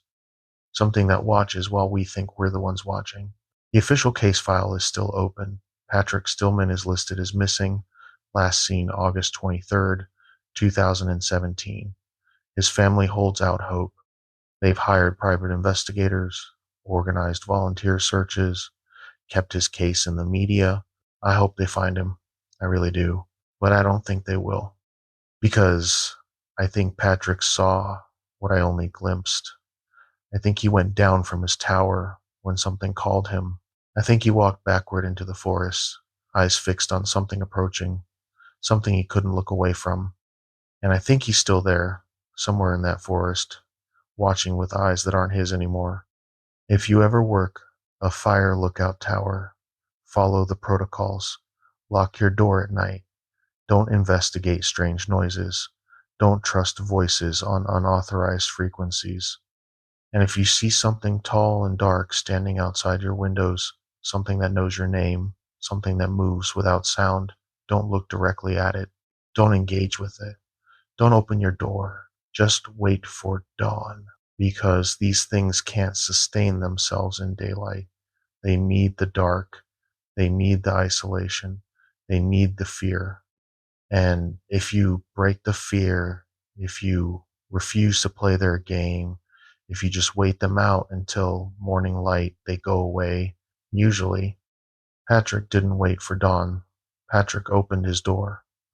Patrick walked out into the dark. I don't know why. Maybe the isolation had gotten to him. Maybe he was tired of being alone. Maybe whatever was calling him promised something he needed to hear.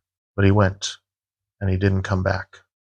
I finished my tower career without opening my door for anything after dark, no matter what I heard, no matter what called my name, no matter how many times I heard footsteps on the stairs. I waited for dawn every single night, and every single morning I was still alone in my cab, safe and alive. That's the rule.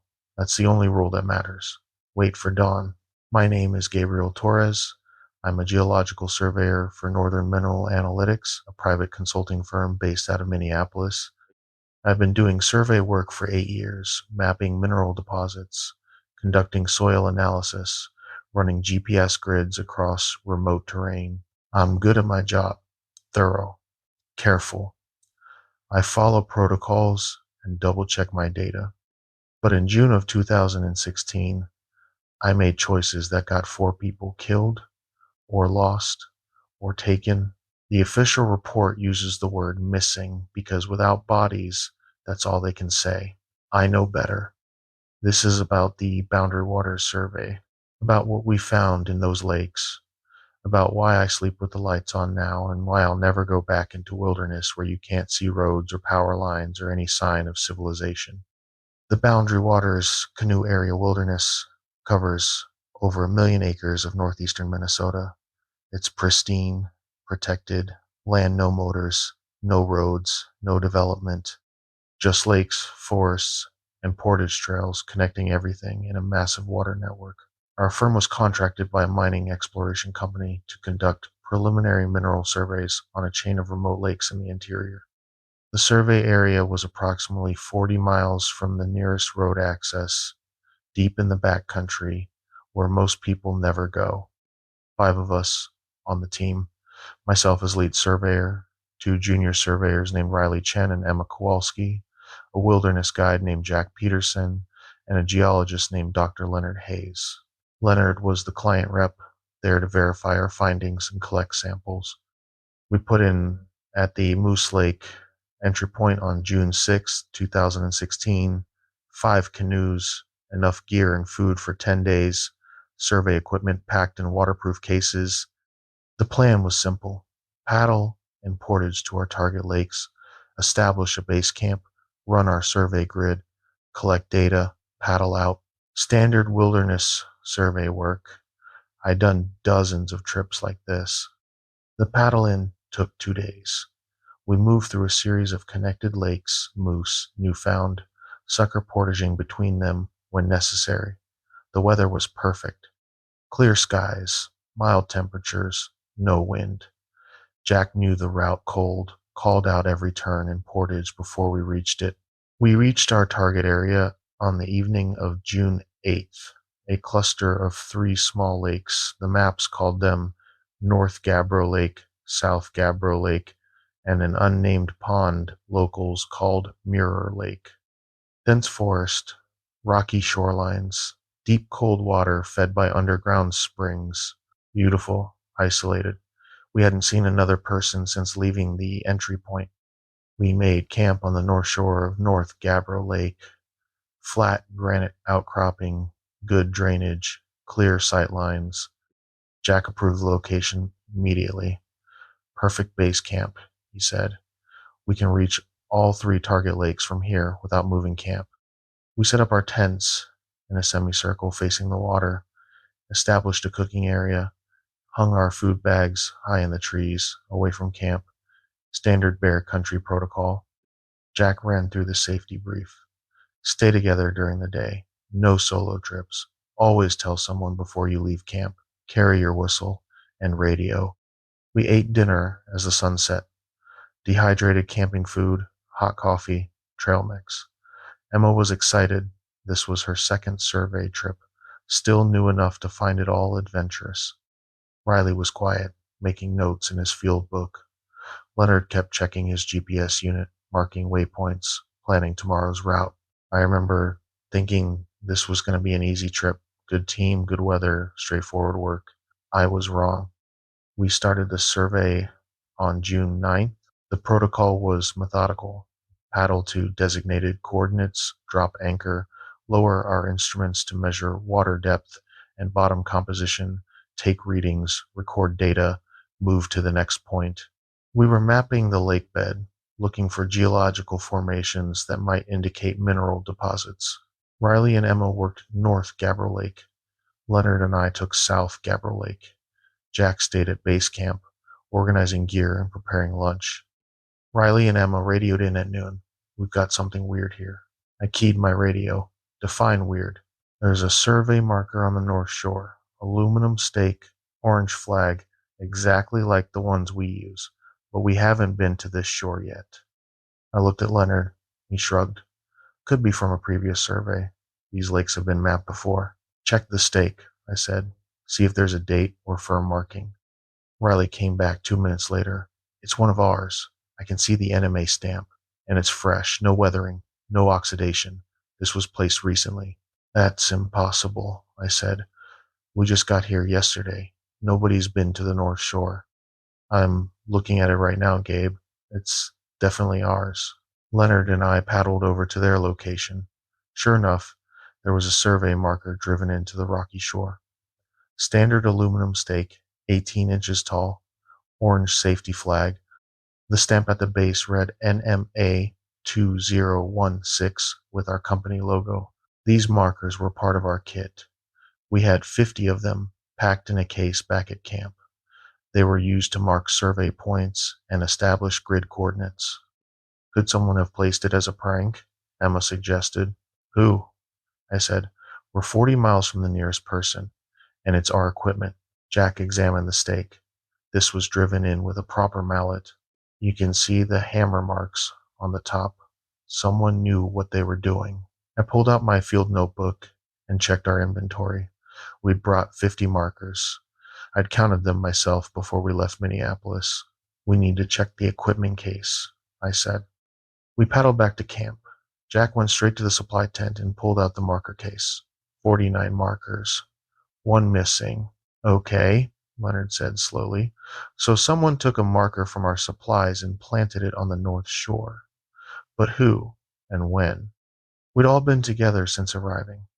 Nobody had made a solo trip to the North Shore. Our tents faced the water. We would have seen anyone paddling across. Could an animal have dragged it? Emma asked. Aluminum stake? 20 ounces? What animal drags survey equipment? We stood there, trying to make sense of it.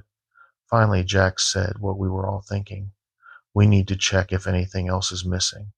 We inventoried everything. Tents, food, cooking gear, safety equipment, survey instruments. Everything was accounted for, except that one marker. Maybe we miscounted in Minneapolis, Riley suggested.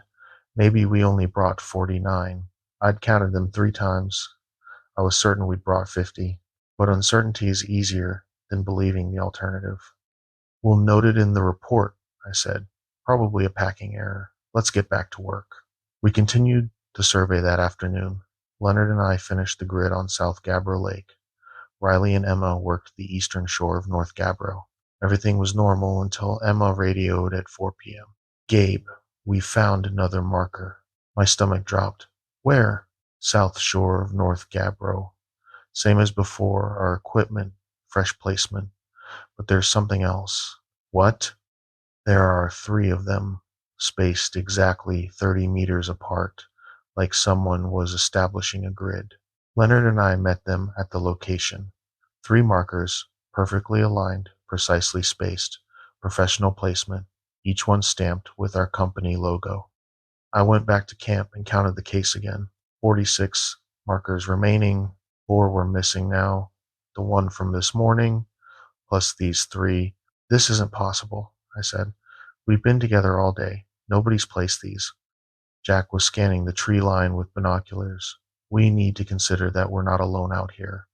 Someone else is in this area. They have access to our camp, and they're taking our equipment. For what purpose? Leonard asked. I don't know, but we need to secure the camp tonight. Set up watches. Make sure nobody enters our perimeter. We agreed. Two-person watches, rotating every 2 hours through the night. Riley and I took the first shift, 8 p.m. to 10 p.m. The sun set around 9 p.m.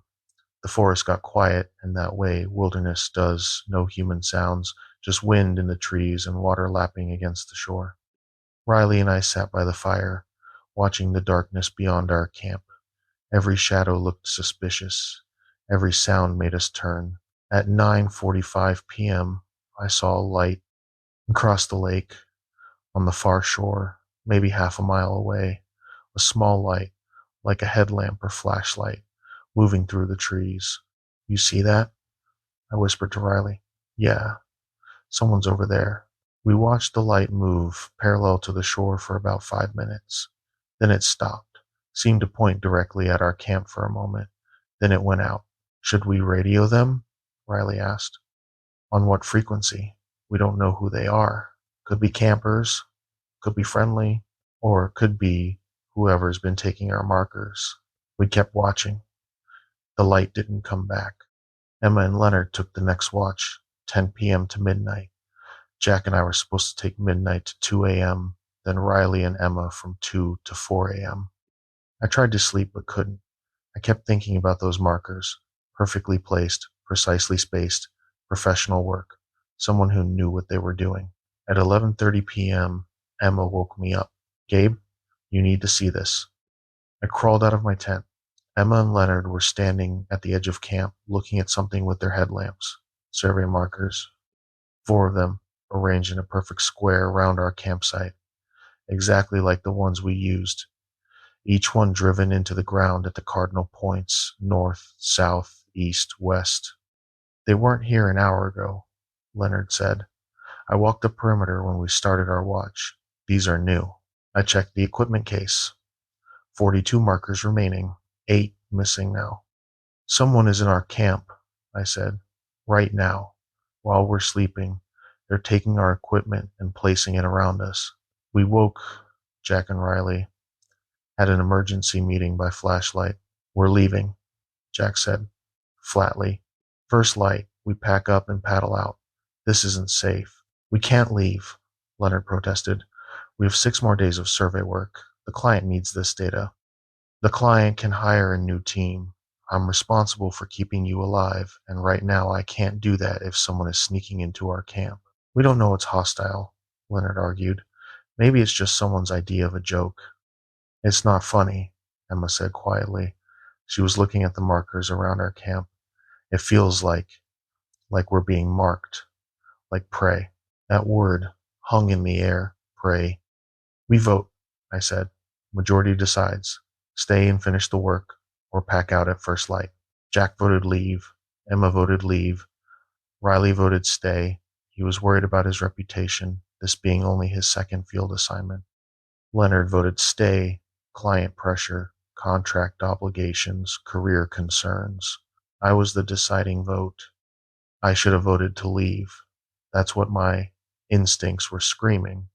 But I was thinking about the contract, the money, my professional reputation. I was thinking rationally instead of listening to that primal part of my brain that recognizes danger. We stay, I said. but we modify protocols. Everyone stays in pairs, minimum. Nobody goes anywhere alone. We finish the survey in 3 days instead of 6 and get out early. It was the wrong decision. We maintain watch through the rest of the night. Nothing else happened. No lights across the lake. No sounds. No more markers appeared. But in the morning, when we counted the equipment case, there were only 38 markers left. 4 more had vanished during the night, even though we'd had people on watch the entire time. And there were no new markers placed around camp. Whoever was taking them was keeping them now. We started the survey work at 8 a.m. on June 10th. Leonard and I took Mirror Lake, the smallest of the three, a deep, circular pond surrounded by dense pine forest. Riley and Emma continued work on North Gabbro. Jack stayed at base camp again. Mirror Lake was strange from the moment we paddled onto it. The water was perfectly still, glass smooth, reflecting the sky like an actual mirror. No wind, no current, no ripples except the ones our canoe made. And it was cold. Even though the air temperature was in the 70s, the water was ice cold. When I dipped my hand in to take a sample, it felt like February water. My fingers went numb instantly. Deep, spring-fed lake, Leonard said. Cold water stays at the bottom, doesn't mix with surface layers, creates temperature stratification. We worked the grid methodically. Drop anchor, lower instruments, take readings, record data, move to next point. At the third survey point, our depth finder hit bottom at 140 feet. That can't be right, Leonard said.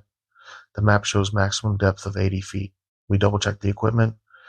Everything was functioning correctly. Could be a sinkhole or underwater cavern, I suggested. Karst geology, limestone dissolution, creates deep pockets. We moved to the next point. Depth, 160 feet. Next point, 180 feet. Mirror Lake was much deeper than any map showed, and it seemed to be getting deeper as we moved toward the center. At the center point, our instruments couldn't find the bottom. We let out all 200 feet of cable. Nothing. This doesn't make sense, Leonard said. Lakes in this area are glacial. They're carved by ice. They have defined bottoms.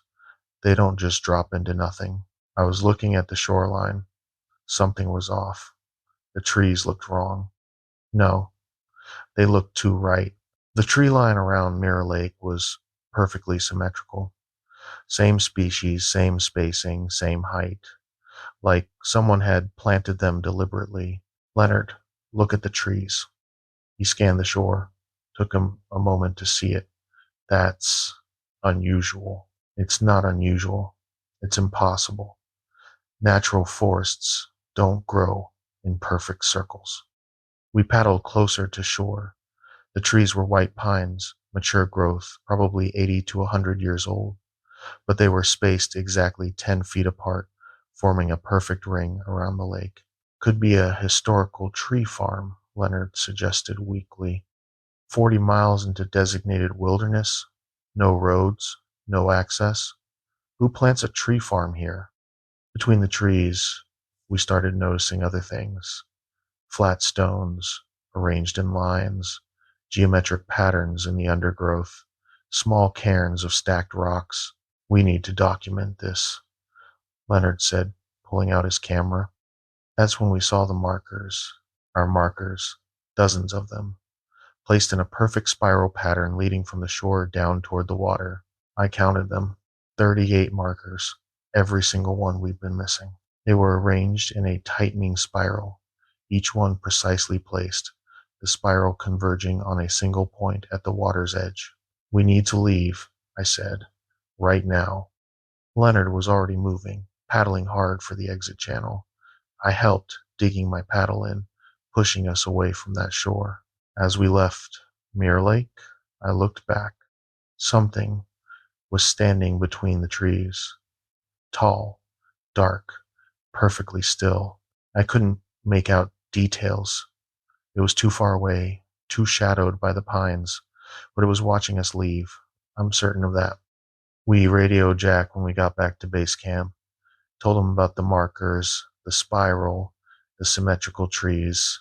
We're done, I said. Start packing. We leave in 1 hour. Jack didn't argue. He'd been thinking the same thing.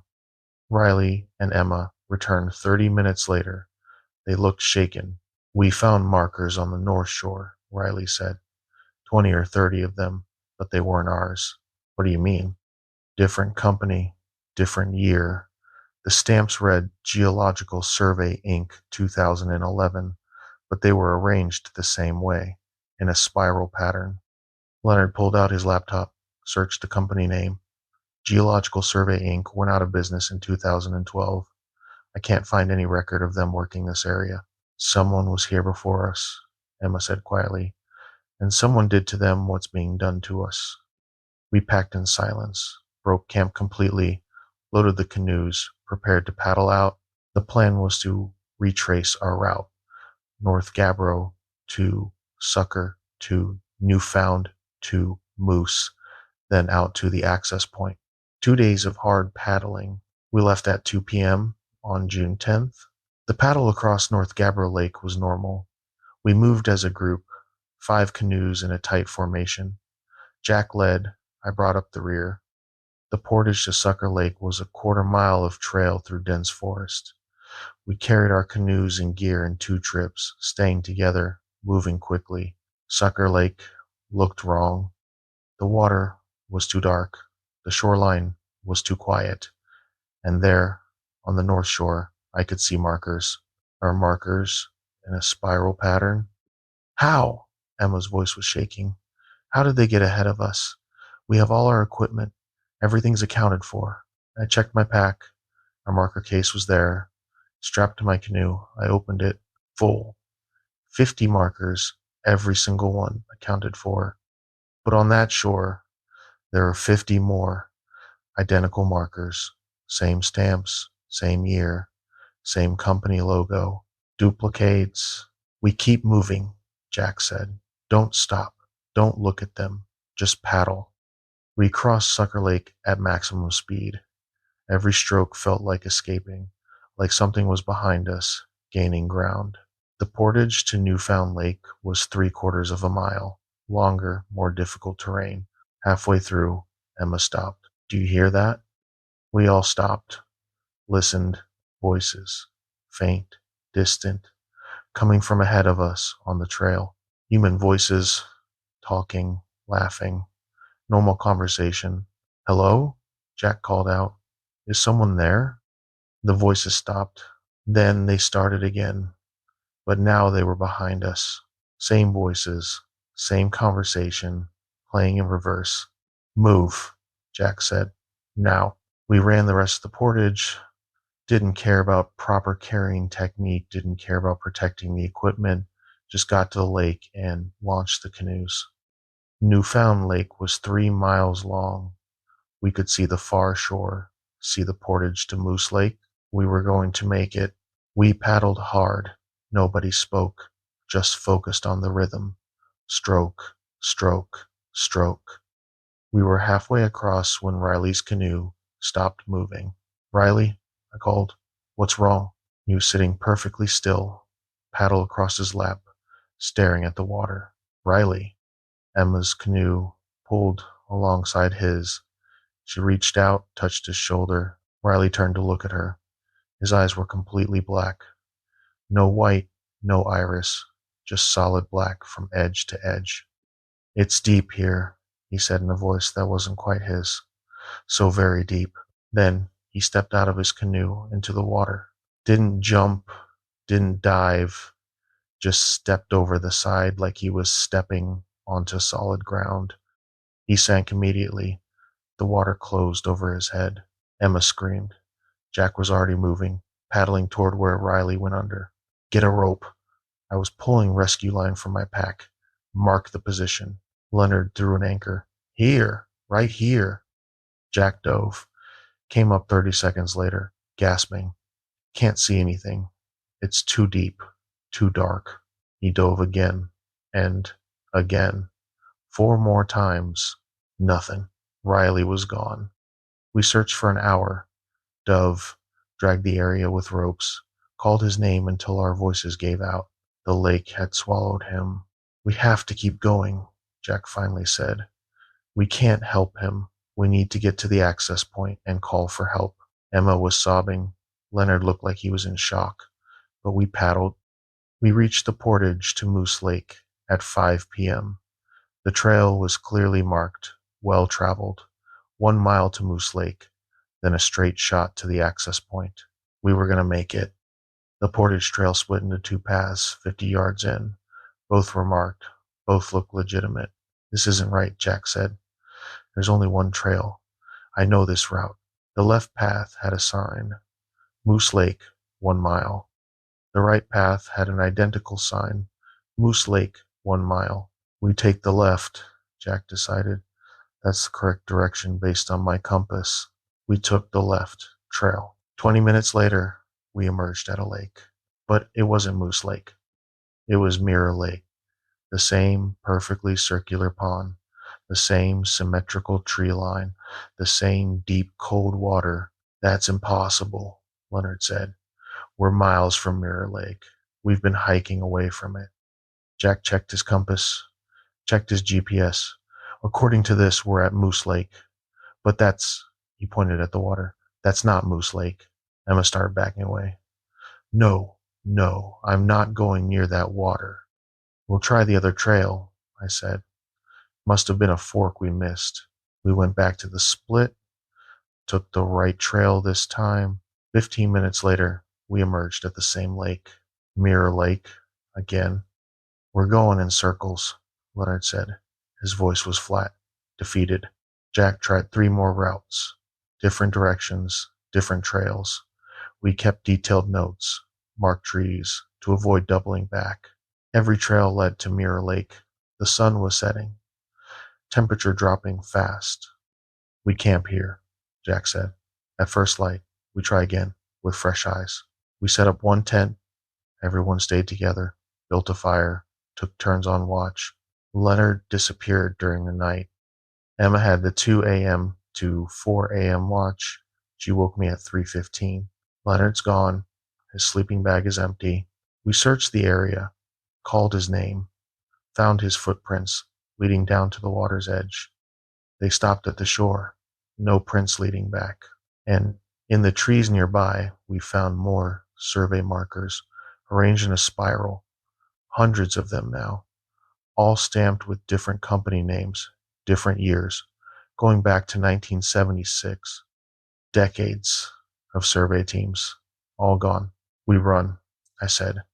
"Pick a direction and run until we hit something that isn't this lake." We ran. Jack led. Emma and I followed.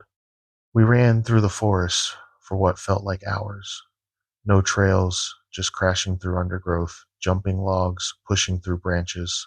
And we kept emerging at Mirror Lake, different shores, different angles, but always the same lake. Jack stopped, sat down on a rock, pulled out his GPS. It's not showing any location, just error codes, like we're not on Earth anymore. Emma was crying. "We're going to die here." "No," I said. "We find the original trail, the one we came in on. It has to still exist." We tried for 6 more hours, tried every direction, marked our paths to avoid repetition, always ended at Mirror Lake. At noon on June 11th, Emma said she was going to try swimming across. "Maybe the exit is on the other side. Maybe we're just missing it." "The water is too cold," Jack said. "You'll get hypothermia in minutes." "I don't care. I'm not staying here." She waded in, got waist deep. Then she stopped, stood perfectly still. "Emma," I called. She turned around.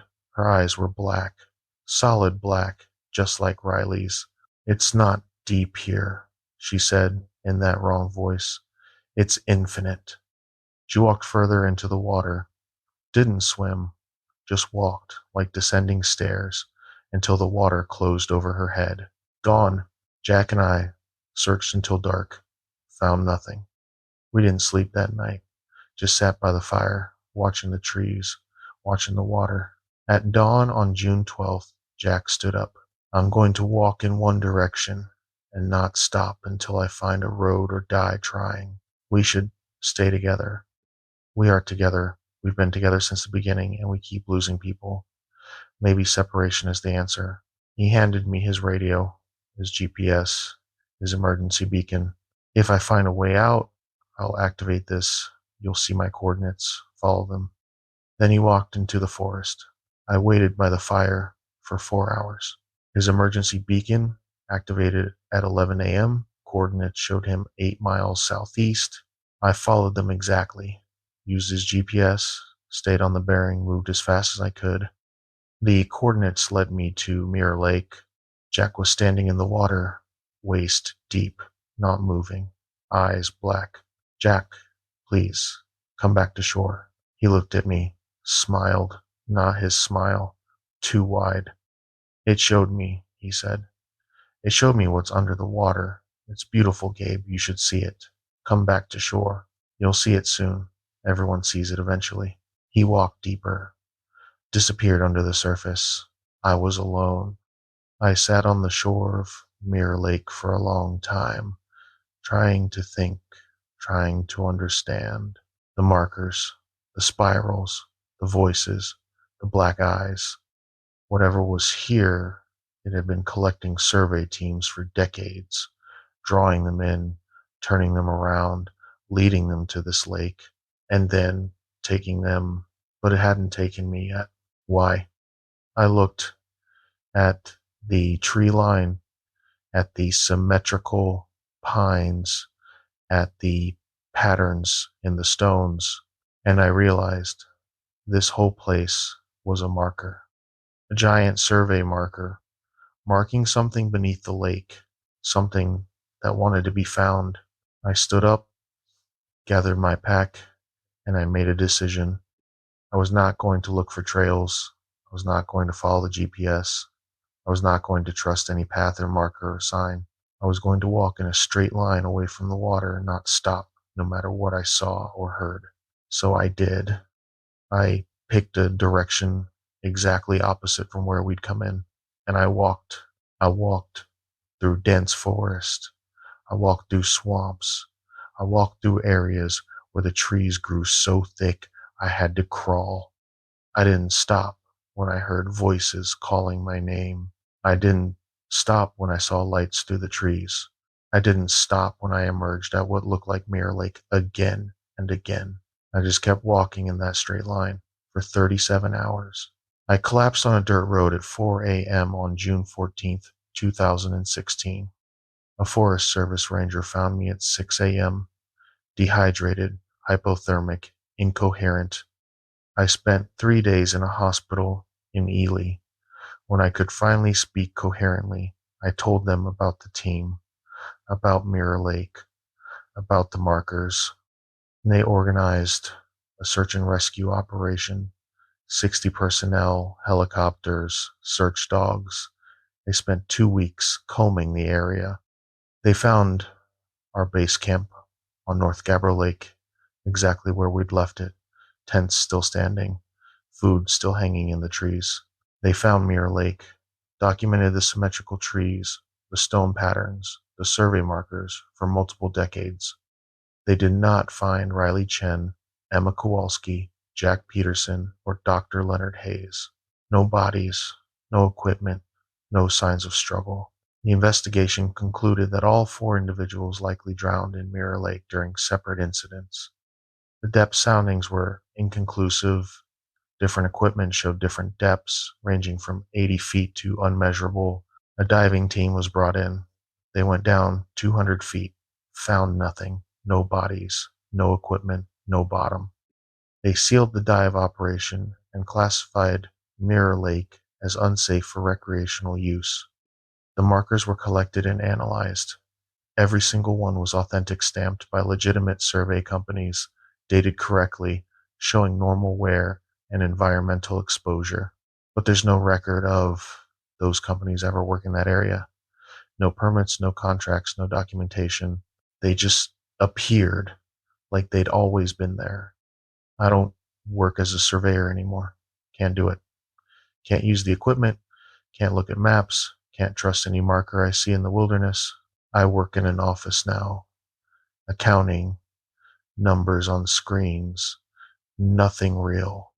The families of the missing still contact me sometimes, asking questions, looking for closure. I tell them the truth. I don't know what happened.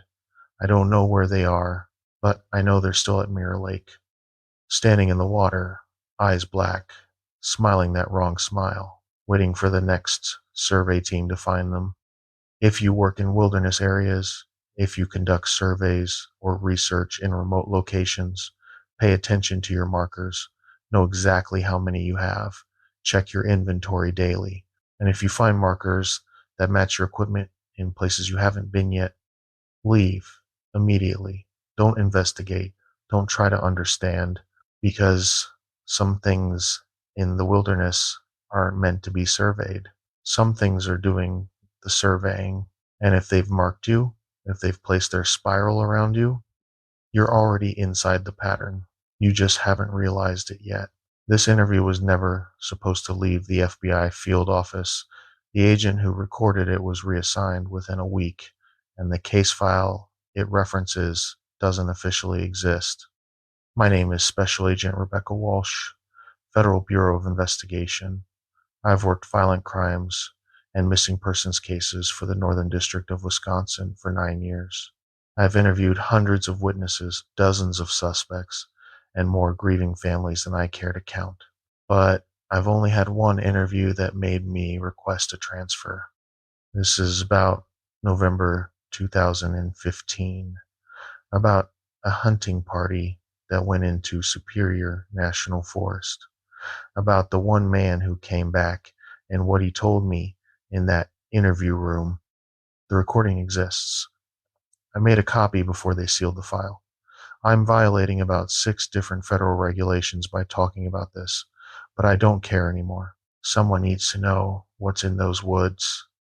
The case started on November 18th, 2015. Wisconsin DNR received a call from a woman named Patricia Hendricks.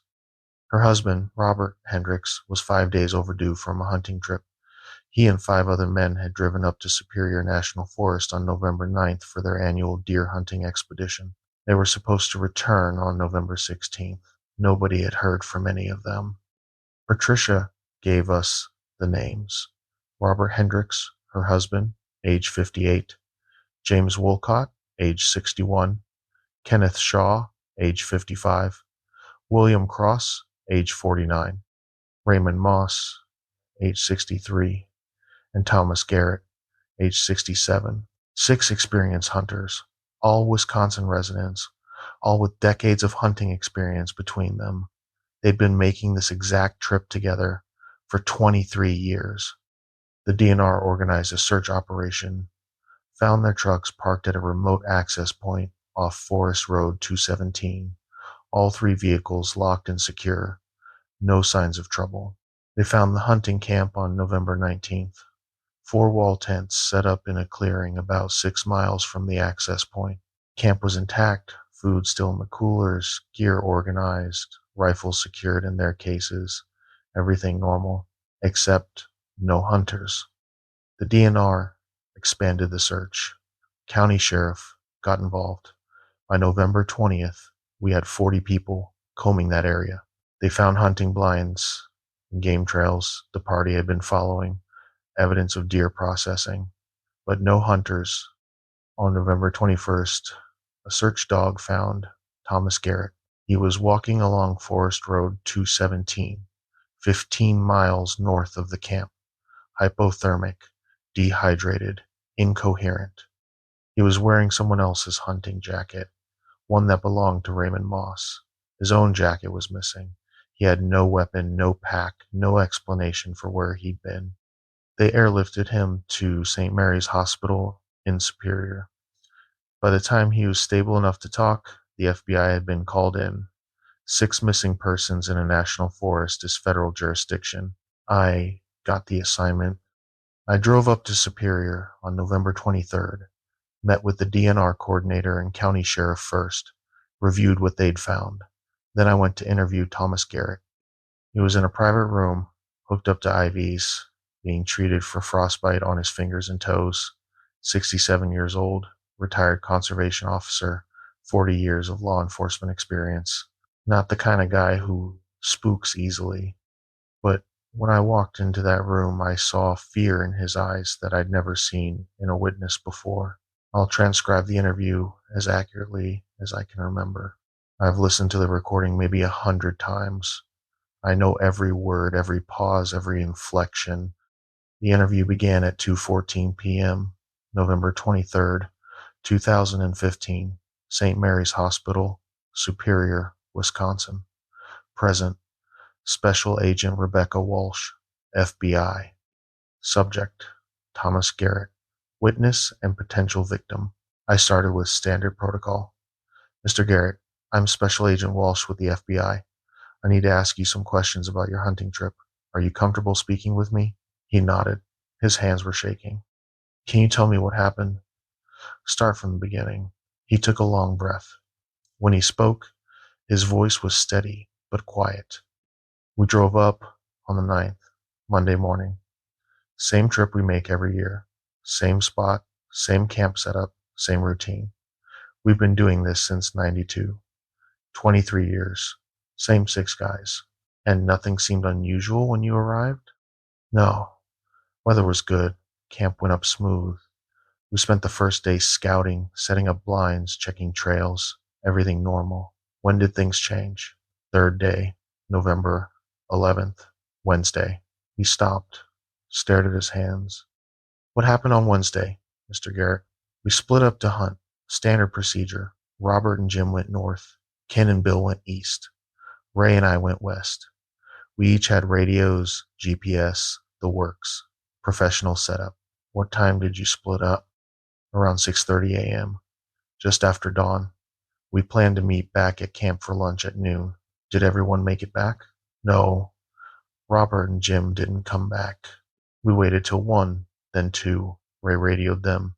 No response. Tried their cell phones. Nothing. What did you do? Ken, Bill, Ray, and I went looking, split into 2 teams. Ken and Bill followed Robert and Jim's trail north. Ray and I kept trying the radios, stayed near camp in case they came back. Did Ken and Bill find them? No. They came back at 5 p.m. Said they'd found the blind where Robert and Jim had been set up, found their packs, their thermoses, cigarette butts, but no Robert, no Jim. Any signs of struggle? Nothing. Ken said it looked like they'd just stood up and walked away, left everything. He paused again, longer this time. We searched until dark. Then we made a call. We reported them missing to DNR emergency line. They said they'd send people in the morning. Told us to stay put. Keep trying the radios. And did you stay put? We tried. But around midnight, Bill heard something. What did he hear? Voices. Outside the camp. He said it sounded like Robert and Jim calling for help. Did you hear them? Yeah, we all did. Clear as day. Robert's voice saying, help us, we're lost, we can see your lights. Coming from the woods north of camp. What did you do? Bill wanted to go out there. Ray said no, we should wait for daylight. Ken agreed with Ray, but Bill grabbed his flashlight and went anyway. Did anyone go with him? Ken. Ken went with him. Ray and I stayed at camp, kept the fire going so they'd have a beacon. Garrett's hands were shaking harder now. They didn't come back. Ken and Bill didn't return? No. We waited till 2 a.m. Then Ray and I went looking, followed their tracks north, same direction we'd heard the voices. What did you find? Tracks went about a quarter mile, then they just stopped. Stopped how? Ended, in the middle of the trail. Boot prints going forward, then nothing. Like they'd stepped off the edge of the world. He was gripping the bed rail now. Knuckles white. Ray wanted to go back, get help, wait for morning. But then we heard it again. The voices, not the same voices. Ken's voice this time, and Bill's, and Robert's, and Jim's. All 4 of them calling for help, saying they could see our lights, saying they needed us to come get them. Where were the voices coming from? All around us. different directions, moving. Ken's voice to the north, Bill's to the west, Robert's to the east, Jim's to the south. They were surrounding us. What did you and Ray do? Ray said we needed to get back to camp. Something was wrong. The voices weren't right. He said they sounded like recordings, like someone was playing them back. Did you make it back to camp? We tried. But when we got to where camp should have been, it wasn't there. Just forest. No tents, no fire, no gear. Like it had never existed. Could you have gotten turned around? I'm a conservation officer, 40 years in the woods. I had a GPS. I checked it. Coordinates put us exactly where camp should be, but there was nothing there. He stopped, looked at me directly. That's when Ray saw them. Saw who? The others. Robert, Jim, Ken, Bill, standing in the trees about 50 yards away, all four of them just standing there, watching us. Did they say anything? No, they just stood there. Ray called out to them, asked if they were okay. They didn't answer, didn't move, just stared. What did they look like? Wrong. They looked wrong. Right height, right build, right clothes, but the proportions were off. Arms too long, legs too thin, faces too flat, like someone had made copies but gotten the measurements wrong. What happened next? They started walking toward us. All four of them, same pace, same stride, moving in perfect sync. Did you run? Ray did. He turned and ran, told me to follow. I froze. I just stood there watching them come closer. Ray had to grab me and physically pull me away. Garrett's voice was breaking now. We ran. Don't know how long, don't know what direction. Just ran through the dark with our flashlights. Ray was ahead of me. I could hear him crashing through the brush. Then what? I heard him scream. Not a scared scream, a pain scream. I stopped, shined my light ahead. Ray was gone, just gone. His flashlight was on the ground, still lit, but no Ray. Did you search for him? I called his name, looked around. Then I heard his voice behind me, saying, Tom, over here. I'm hurt. I need help. Did you go to him? I turned around, shined my light. Ray was standing 10 feet away, but it wasn't Ray. Same wrong proportions as the others. Too tall, arms hanging wrong, face smooth and flat like a mask. What did you do? I ran. I ran and I didn't stop. I don't remember how long. Hours maybe. I just kept moving, trying to put distance between me and whatever those things were. When did you stop running? Dawn. I ran until it was light. Then I collapsed. I think I passed out. When I woke up, it was afternoon. I was wearing Ray's jacket. I don't remember taking it. I don't remember putting it on. Where were you when you woke up? I don't know. I walked until I hit a road, followed the road south. That's when the search team found me. I let them rest for a moment. Then I had to ask the obvious question. Mr. Garrett, is it possible you and the others became disoriented? Hypothermia can cause hallucinations, confusion, memory loss. He looked at me like I'd slapped him. You think I imagined this? I'm trying to understand what happened. I know what happened. Something in those woods took my friends, copied them, used their voices, their faces, and it's still there. The search teams have been in that area for 3 days. They haven't found anything unusual because it doesn't want to be found. It only shows itself when you're alone, when you're vulnerable, when it's dark. Mr. Garrett, they're not going to find the others. Not alive. Not the way they were. Those things took them, and now they're part of it. Part of whatever's out there. What do you think is out there? He didn't answer for a long time. When he did, his voice was barely a whisper. Something old, something that was there before the trees, before the trails, before the boundaries and the roads. Something that doesn't want us there. Why did it let you go? I don't think it let me go. I think it wasn't done with me. I think it sent me back to tell the story, to warn people. Warn them about what? That there are places we shouldn't go, boundaries we shouldn't cross. And if you hear voices in the dark, voices that sound like people you know. Don't follow them, because those people are already gone. That's where the interview ended. Garrett refused to say anything else, wouldn't elaborate, wouldn't speculate, wouldn't answer follow up questions. Just kept repeating that his friends were gone and something had taken them. The search continued for another 12 days. They expanded the grid to 20 square miles, brought in thermal imaging, cadaver dogs, volunteers, over 200 people searching. They found nothing. No bodies, no equipment beyond what was at the camp, no trace of the 5 missing hunters. On December 5th, the search was officially suspended. The case was transferred to the FBI's Violent Crimes Against Travelers program. That's where it sat, open but inactive. I filed my report, included everything Garrett had told me, recommended psychiatric evaluation for trauma-induced delusion, but noted his consistency and coherence suggested otherwise. My supervisor read the report, called me into his office. He asked if I believed Garrett's story. I said I believed Garrett believed it. Whether it was true was another question. He told me the case was being sealed, classified as insufficient evidence to proceed. The interview recording would be stored in a restricted archive. I was not to discuss the details with anyone outside the Bureau. I asked why. He said there were 7 similar cases over the past 30 years in Superior National Forest. Hunting parties, hiking groups, survey teams, all reporting the same elements: voices in the dark, missing members, entities that looked almost human but wrong. None of the cases had been solved. None of the missing had been found. The Bureau's position was that these were tragic accidents in dangerous wilderness compounded by environmental exposure and psychological stress.